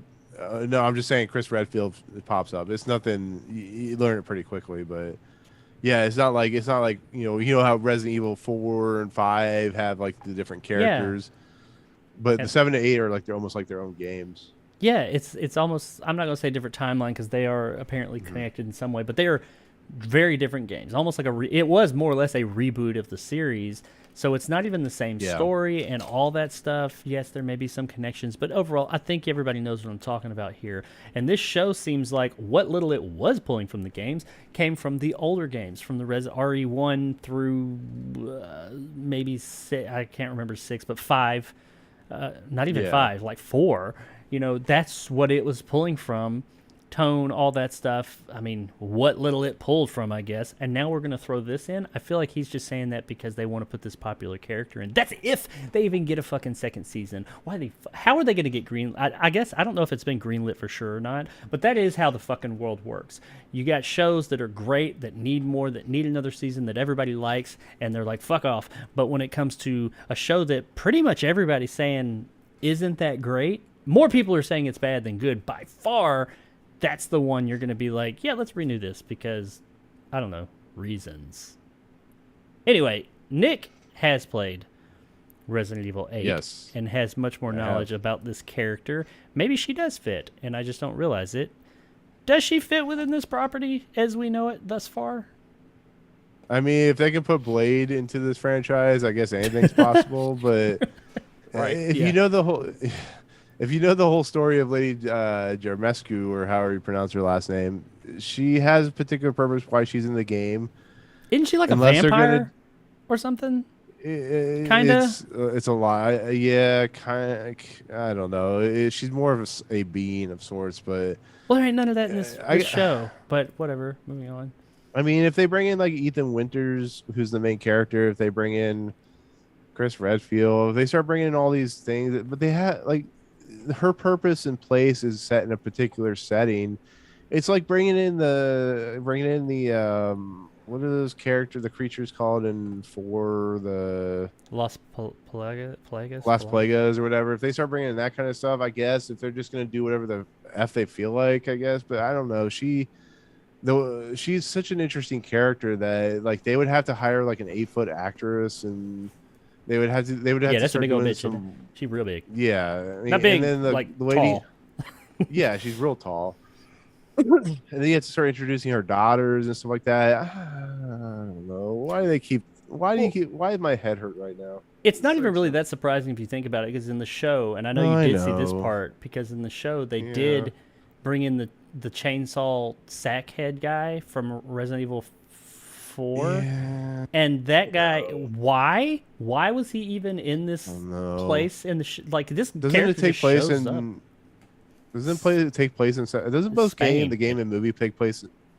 Oh, this takes place in Spain. Oh, the other one's in South America, I think, or something like that. But oh wait, no. Well, yeah, the game was in Spain, I think, and the show was in that part of the show. South America. No, they were in. I don't remember where they were specific. They may have been in Spain at that point. I don't fucking remember. That show they're just all over the place. She's like moving places and going places. She started in London, and then she goes places. I don't know. Maybe they were in Spain. I don't fucking know. They're underground with this religious cult, and the chainsaw sack guy shows up, and it's like, what is this guy? What, they just had him on standby, just over there. All right, get out the gimp. You have that fat guy basically turned into John Wick. So I mean, anything's possible. I guess. Chunk Wick, yeah.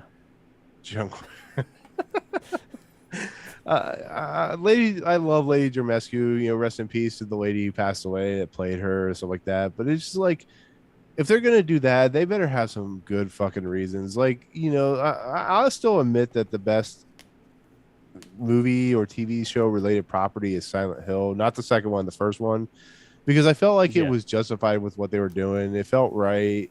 Here, if they're just gonna start throwing in characters from other games, they might as well fucking bring in, like, Spider Lady, whatever her name is from the 7th game, or the creepy doll person from the 8th game and stuff like that. They got the tyrant. Just start going fuck.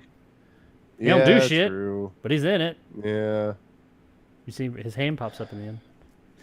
But yeah, This is more infuriating. This is like less infuriating, but more infuriating than Halloween Ends. That's all I'm gonna say. it This doesn't make any sense. It sounds like this character just doesn't fit this property.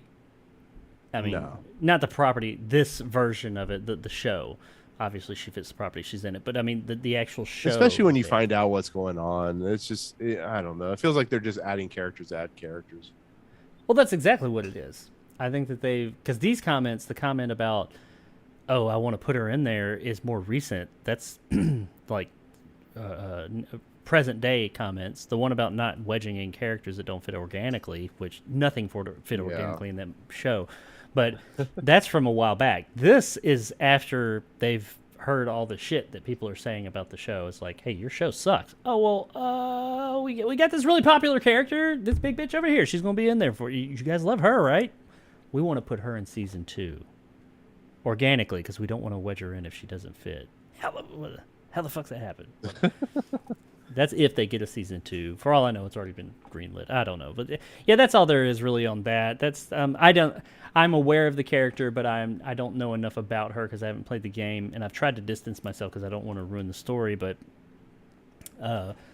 she just does. What I do know about the character, it doesn't. To me, it doesn't seem like it fits. But honestly, to me, nothing seems like it fits this show. So that shouldn't be a surprise that she doesn't fit. I mean, I put in the comments, Lady D is traveling with Wesker on a road trip. That's all we need. Blade, you know what? Oh, Blade, Lady D and Blade. What may I got a show for you? What's his name? Andrew Dabb. Here you go. Listen to this, my friend. You need to get Lady Blade Wesker, and Lady D road trip. You do that, and I will watch your fucking show, and I will probably love it. It won't make any fucking sense, but I will watch your show and I will promote it because it needs to be that same energy that Blade Wesker had in the 7th episode of your show. That would be epic. Just take it. Just go there, man. Go there because the direction you're going ain't working. Just go there. Yeah, that's what I'm looking for. It's coming. You heard it here for Scoop, people. Almost awesome exactly. Scoop. The Lady D Blade show is coming. Not really, but hopefully. Yeah. What the fuck, Lady D. Anyway, moving on from there to our next to last. This is another one that's... this is some bad news depending on who you are, I guess. And we're going to talk a little bit of Tomb Raider. I'm sorry, this is actually our last story of the We saved afternoon. the best for last. I guess. Now, I am interested in talking about this with you specifically because I know you have thoughts about this movie. But real quick, after the success of the first Tomb Raider film, by the way, Tomb Raider 2, the movie, is getting some bad news. After the success of the first film, it was announced that Tomb Raider 2 would be moving forward. Lovecraft Country creator Misha Green was tapped to direct and write the sequel, which was originally given a release date of March 2021. They missed that, by the way. Yeah. The working title of the film was Tomb Raider Obsidian. However, unfortunately, when talking with Alicia Vikander and Misha Green, Alicia Vikander is who played Lara Croft in the 2018 film, and Misha Green, as I mentioned, is the new director and writer.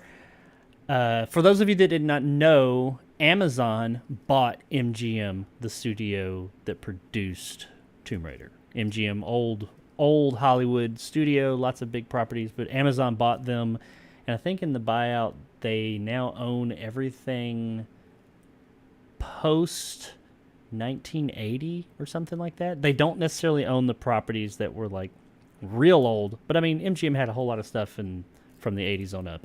There's a date there's a cutoff to where they don't own all that. They own a few things before that were purchased separately, but they own everything that MGM produced after that. So they own this movie now, or they own the rights to this. But with the MGM, this comes from Vikander and Green. With the MGM and Amazon buyout, I now have no clue. It's kind of politics. I think Misha and I have been ready, so it's kind of in somebody else's hands, to be honest. And also, Amazon is reconsidering various MGM projects at this point, so it's all kind of up in the air. So yeah, we don't know. Are we getting a Tomb Raider 2 film or not? Who knows? It's up to Amazon at this point. Apparently, Misha Green and Alicia Vikander are all on board, and the first film did leave us on, not a cliffhanger, but a cliffhanger for more to come. It didn't leave us on a specific story beat, but she's becoming the Lara Croft that we know and possibly love. The movie did make $274 million worldwide. It was made on around 50-ish, I think, $1 million budget, maybe even less than that. It wasn't a crazy budget, it wasn't the smallest in the world, but it made a profit. Definitely, it was a successful film. It wasn't a runaway success, but it was successful, especially for video game movies. They made money on it, so they were making a sequel, but who knows now. If you're a lover of that film, you may or may not be getting it. Now, I'm going to talk first this time. Me, myself, personally, I enjoyed the Tomb Raider 2018 film. I did not, for those of you that are in the know, Tomb Raider had a version of it before that with Angelina Jolie in 2000 and 2003, I believe, or 4. So there's Tomb Raider, like Lara Croft Tomb Raider, and Tomb Raider: The Cradle of Life. I did not like the original Lara Croft Tomb Raider with Angelina Jolie. I thought Angelina Jolie looked and acted to a degree the part really well. She was a great pick. The movie I didn't like. The second movie is the one that most people hate. I enjoyed that one because it's just over the top and gives no fucks. So I enjoyed that one. Have reviews of both. It has Gerard Butler, I think. It does. It has. I have reviews of that in my video game movie review series. Check those out for my thoughts on that specifically. So when we came to the 2018 one, honestly, when I watched it back in 2018 when it first came out, I was just kind of on it. I didn't love it, but I didn't hate it. I was just kind of like, it's just not much, whatever.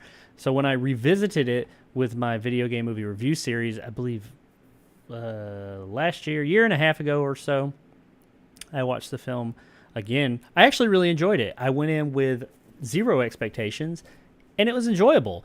Now, in that time, I guess that was around the time when I watched the 2018 one that I finally picked up the 2013 redo of Resident Evil, of Tomb Raider, which is what the movie is based a lot on. That new series, the 3 games, the 2013 and then Rise and Shadow, I really love that series. I really enjoyed those. That may have played into it some, I don't know. But I ultimately ended up liking this movie, saying it was one of the better video game movies out there. Had its issues, yes, but overall, I enjoyed it. I liked Alicia Vikander as the character, and overall, the movie was entertaining. Lovecraft Country creator Misha Green taking over the spot. I don't really know her work. I didn't see Lovecraft Country. I heard really good things about it, and I've heard good things about her, so that was good. They got a talented writer-director to take the project over. Vikander was back, so yeah, I was reasonably excited to hear about this movie. So, I mean, am I crushed by this? No, but I would like to see the further adventures of Lara Croft, especially with Misha Green at the helm, because I hear that she does good things. But Nick, my understanding is, does not share my sympathies or my view of the 2018 film. I could be wrong, but I don't think he does. So I am curious to hear what you think about Tomb Raider in general, Lara Croft, or Tomb Raider 2018, and this news that it's just up in the air. Who knows what's going to happen? And if you know anything about Lovecraft Country and Misha Green, give me the inside info on that. Well, in fact, Jacob, I do know a little bit about Misha Green. Lovecraft Country, I think, is one of the best. Yeah, it was one of the best series in the last 5 years. It was fantastic. It kind of sucks they canceled it. They canceled it under stupid reasons, but they canceled it. But Resident Evil's getting a season 2. Yeah, fuck that. Sorry. No, but no. No, but I excuse me. I think it could be cool. her coming in to do a sequel. You know, they brought in Nia DaCosta to do the Marvel series movie, so I'm happy for that. And I liked Lovecraft Country. I was disappointed there was no sequel, but anyways, I love the video games, the reboots that Crystal Dynamics and Square Enix did. Thought they were great, all three of them. For the last one, gets a little. Laura Croft is a little bit of an asshole type of scenario, which she really always kind of was. But you are right. I was super excited. What's that? Yeah, arrogant is the right word. Yeah. You're right. I was super excited for this movie. I love Alicia Vikander, as it's been saying as you said, and it's been saying the things. She is did Ex Machina. She won an Oscar, all that good stuff. So I was really excited for this movie. I knew they were going to stick close to the rebooted games. Then I saw the movie, and we've talked. I absolutely despise that movie. I think it's one is way too much close to the game. It doesn't have any fun or entertainment to me when it comes to the action. I think it's cheaply done. Roar Utag did the movie called The Wave, which he directed the Tomb Raider movie. The Wave is an awesome movie, and I don't know what happened here. I felt that it was a very sluggish, very slog type inducing type of movie, and I do. For as bad as they are, I do like the Angelina Jolie Tomb Raider movies. I think the first one's fun. I think the second one which is directed by Jan de Bont, is pretty bad, but they have their charm. I love that bad movie. She punches a shark and then rides it to the surface, and the shark whimpers like a dog. Right? How can you not love that? I didn't say it was a good movie. I said I enjoyed it. Sorry. Yeah, this one just it felt like it was just mimicking the video game, and I hate that. We remember the Uncharted movie that came out. God, I try not to, but yeah, it's the same shit. They try to mimic what doesn't work in movies. That's what I'm afraid about Last of Us, and as we've seen with Resident Evil, they try to mimic the shit that never works, and that's what happened with Tomb Raider to me personally. I could agree. I will. Now, I mean, they were. Plus, there's no punchy sharks. Yeah, of course that needs to be in the sequel. I was hoping Misha Green would bring that back, but I agree with you that the 2018 movie, like I said, it wasn't perfect, but I overall enjoyed it. It leans hard into that 2013 reboot, which I love the 2013 reboots and the two sequels that came after it, but it does lean real hard into that, and at times it does feel like it's a bit confined to that instead of saying, hey, you didn't have to stick so close. You can keep the spirit of that and do your own thing. So I'll give you that. That was one of the things. It was as far as like being a joyous movie. Yeah, it does seem like whenever it seems like it starts to have a good time. Actually, the end of the movie is when it starts to seem like it has a good time. The little thing it leaves off, it suddenly seems more like Tomb Raider, where she gets a little bit more jovial and not so uptight. But even so, I still enjoyed the film. But I don't think it's perfect.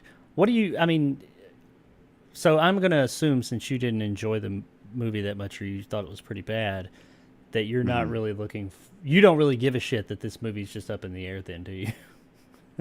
No, not really. I mean, I would like to see Misha Green actually do something that sticks around for longer than a season, but was there a lot of action? I don't know. Was there a lot of action in there's some Lovecraft Country? There's some, but there's not what I would call major action. There's just, because this deals with like racism and sci-fi and stuff like that. There's more of that than there is actual action, but there is some, and it works. I'm not saying that she would be like the perfect person to direct a Tomb Raider movie, but maybe she would. I mean, we've seen the Russo brothers, who came from, of course, Community, do all those Doctor Strange, all those Captain America movies. So, and Infinity War. Yeah, anything's possible, but and the Gray Man. Yeah. But anyways, yeah, like I said, she could be good. I mean, you don't know. Like I said, I could be surprised, but like I said, after that last Tomb Raider movie, I'm like,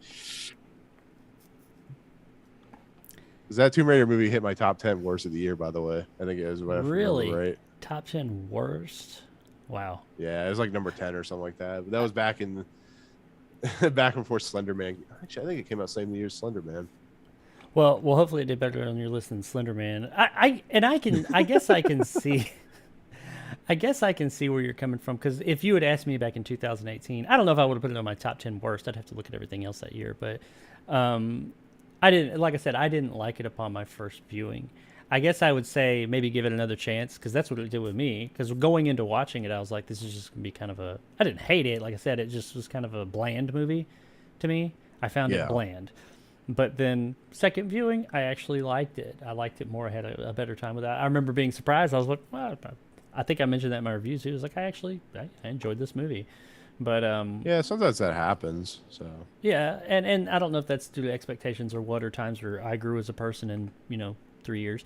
But I have no idea. But I am I'm not just destroyed because we're not getting Tomb Raider 2, or Tomb Raider 2 is just up in the air. But the prospect of having a more fun, more open-ended, not held down to the confines of the source material as much as this one was, I'm kind of disappointed in that because I thought Vikander did a really good job as that version of Lara Croft that we've seen in the games. She looks the part, definitely.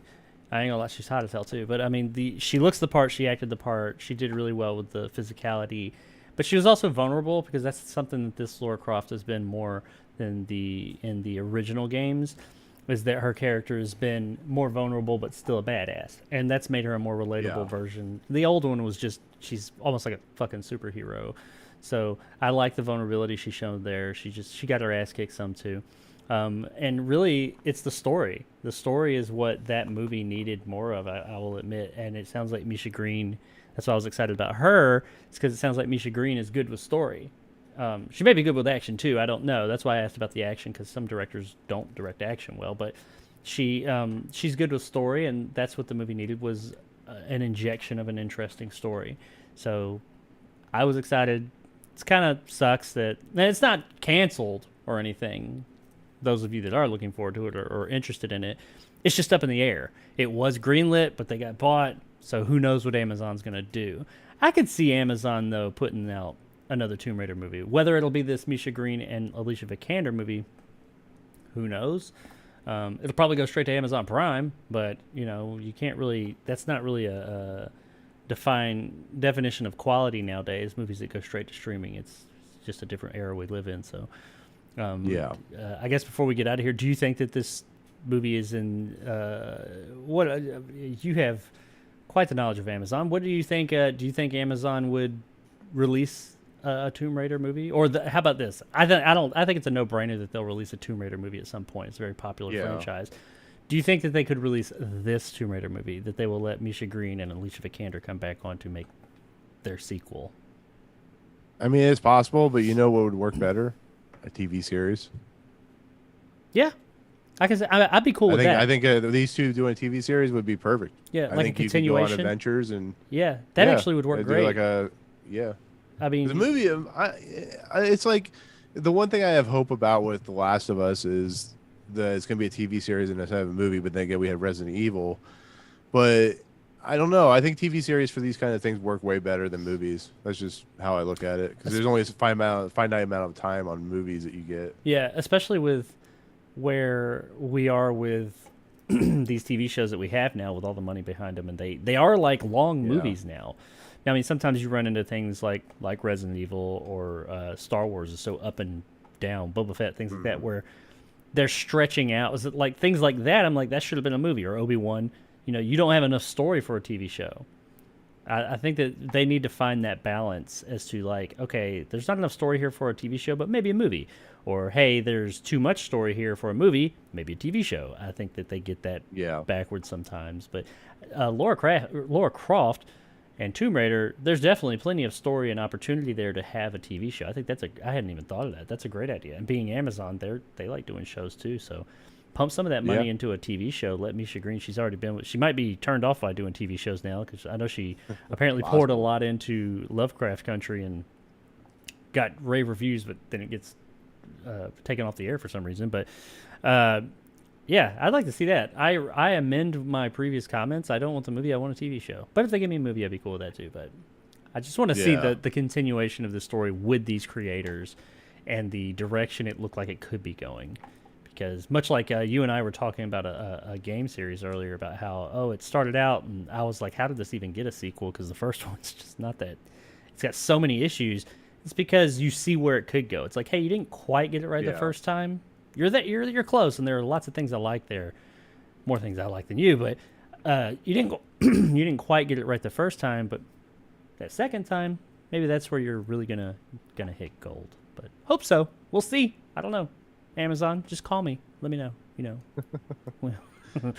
But, alrighty, ladies and gentlemen. So that's it. That is our show.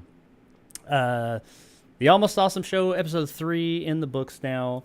No reviews or anything this time. I know I already said that. I've been wanting to slide a review into each of these shows, but I just didn't have anything. I did have one, but it wasn't anything that Nick and I both had seen, and I didn't have time to shoot a standalone review, so I didn't want to sit here and talk about a movie that he hadn't seen. That would be kind of boring. Even though we did that last week with Resident Evil, the end. At least he had input, though, because, you know, he had seen more than half of it, but whatever. I'm talking myself into a fucking hole here. We will this Saturday, though. Coming up on Saturday, to plug that one, we are going to have another guest with us. Triv from Trivial Theater will be on here to talk about a forgotten movie, an older movie, a smaller movie or not smaller, but a movie that maybe many of you have forgotten about, on something I'm thinking about calling Forgotten Awesomeness. And we'll be here to talk about that and some other little news stories here or there, and just whatever else comes up in Hollywood entertainment field between now and then. I will also, myself personally, on the channel, will have a review of Nope coming Friday. I know reviews are starting to roll out for those that were fortunate enough to see it early, but I live out in bumfuck Egypt, so I was not. But I will be seeing it Thursday midday, and I'll have that review up Friday morning for Nope if you're interested in my view of or my thoughts on that film. So check that out. Tonight I am doing a video game stream for the Twilight Zone VR, so come by and check that out here on this channel for my gaming stream. Be on Twitch as well.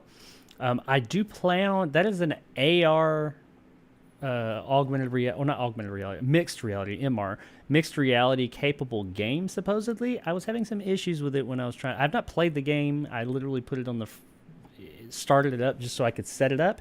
I was having issues getting that set up, so it may just be me standing there off to the side and playing the game. We will be playing that game. You will see what I see at least, but I'm hoping to insert myself into it like I have with Beat Saber and the gun game and all that stuff, and fight for what is it? Whatever. Those games that I play where I put myself in there. I'm hoping to do that, to experience it that way. My comic book movie review series is still happening. I know I came back and said, oh, Glorious Return, and then didn't release another one. I have another one coming for Weird Science. Working on that. This show is just kind of taking precedence. Whether that will be integrated into this show or not, I don't know. We'll see. Maybe some, maybe not. We'll see. But that is coming. Also, my wonderful patrons out there, I really appreciate you guys sticking with me. I have not forgotten about you. I have some reviews coming you guys' way as well. Some of those may, if they fit the show, we may fit those here into the show and talk about those live as well. So your reviews are definitely coming. Our next show will be this Saturday at 12 o'clock Pacific time, 3 o'clock Eastern time as usual. Like I said, Triv will be here. We'll talk about some other stuff. Check out me at all the places I told you about already: TikTok, Patreon, Twitch, YouTube channels, and Teespring. And like and subscribe the video, please. Tell your friends about it. I really want this thing to get bigger so we can start doing more stuff and just having more fun and just having a more lively channel. And but enough about me. Let's talk about Nick real quick. Nick, tell everybody all about your stuff and where your things are and all the things you do, because they're pretty awesome too. And tell us what you got, what you can say about what you have coming soon on your little old channel there. Well, as we're aware, I'm still dealing with the COVID, so I'm not. Unfortunately, I don't know if I'm gonna have a review for Nope. I think it'll be a little bit too late. But I'll talk about it if I do see it if I'm clear of COVID, I'll see it and then maybe do a review of it. But I will not. Don't keep that in mind. But like I said, I'm still doing Westworld, so keep an eye out for that. I'll do episode 5 on Sunday. I have a couple screeners for like Vengeance, the new BJ Novak film, which is under embargo till Monday. And other than that, just like I said, we still do the Fifth Dimension podcast, which I do with Jacob, of course, and Triv. So we'll have a new episode of The Eye of the Beholder on Monday. So look forward to that. And otherwise, Movie Emporium on Twitter, Facebook. I think I think I have Instagram, but I don't know. We'll see what happens. So, anyways, that's where I'm at. So, That is where he is at, ladies and gentlemen. I was drinking, trying to do it off camera. sorry, my headphones said your battery's low, so I apologize for if I stopped there for a second. No problem. That's where he's at. Check him out. His channel is awesome. He's got some really great stuff, and Nick gets all the stuff early. So definitely, if you're wanting like the early scoop on stuff, definitely check his channel out. But Nick, I appreciate you being COVID ridden and coming and sticking it out for me here on the show. Hope you're feeling better. Looking forward to that COVID review you got coming soon on your channel. And all the other stuff you talked about. You guys, everybody there, once again, I do plan on getting to a point to where I can interact with the chat more. I do thank Nick for having been interacting with the chat a bit. I am honing things in on this show a bit more. It is going to get more colorful, more exciting, more bits entered in. It's just it takes time. But the show is going to grow and evolve over time as we figure this thing out, what works, what doesn't. And I really want to take some time on future shows to actually interact with you guys more and have you play a more active role in parts of the show. So I do want to say, just from what I've glanced up and seen when I'm not paying attention to the myriad of other buttons I am sitting here controlling the show with, Cherry, Antonio, Fright Films, I think Triv popped in there. There's been some others. Ryan, from What Were You Watching? Well, that's a bot. Honey Boy, everybody. I'm sorry if I'm missing you. I do appreciate it. Hope you guys can all check out my stream tonight of the Twilight Zone VR. It's supposed to be a scary game. You guys tend to like, or did like, when I did the scary games in VR before. They scare the shit out. I will say, I've not played anything in that game. I did there's like a tutorial that's like a minute. It's like a 60-second tutorial just to tell you how to control the game. There's a part in that tutorial that almost made me shit myself. I hope the whole game's not scary like we talked about on this show, but there are scary moments in the game for sure. I have no idea what the rest of the game is. But I will be playing that tonight, so you may see me urinate or shit myself. The good times. Maybe in mixed reality. But that's going to be at, what time is that? 7 o'clock Pacific time, 10 o'clock Eastern time, 9 o'clock Central time, which is where I live. But come check that out. Hope you guys can come and check that out this evening. I'll be playing that, and maybe something afterwards if the game's no good and I decide to play something else. But that's tonight. I appreciate you guys all hanging out. Thanks, Nick, for coming and hanging out, especially when you're sick. Hope you guys enjoyed the show. Hope you all show back up on Saturday when we'll have our other guests and some new stuff coming to the show. Just thanks overall, and I will see you guys, or we will see you guys all Saturday. I'll probably see you tonight. Bye.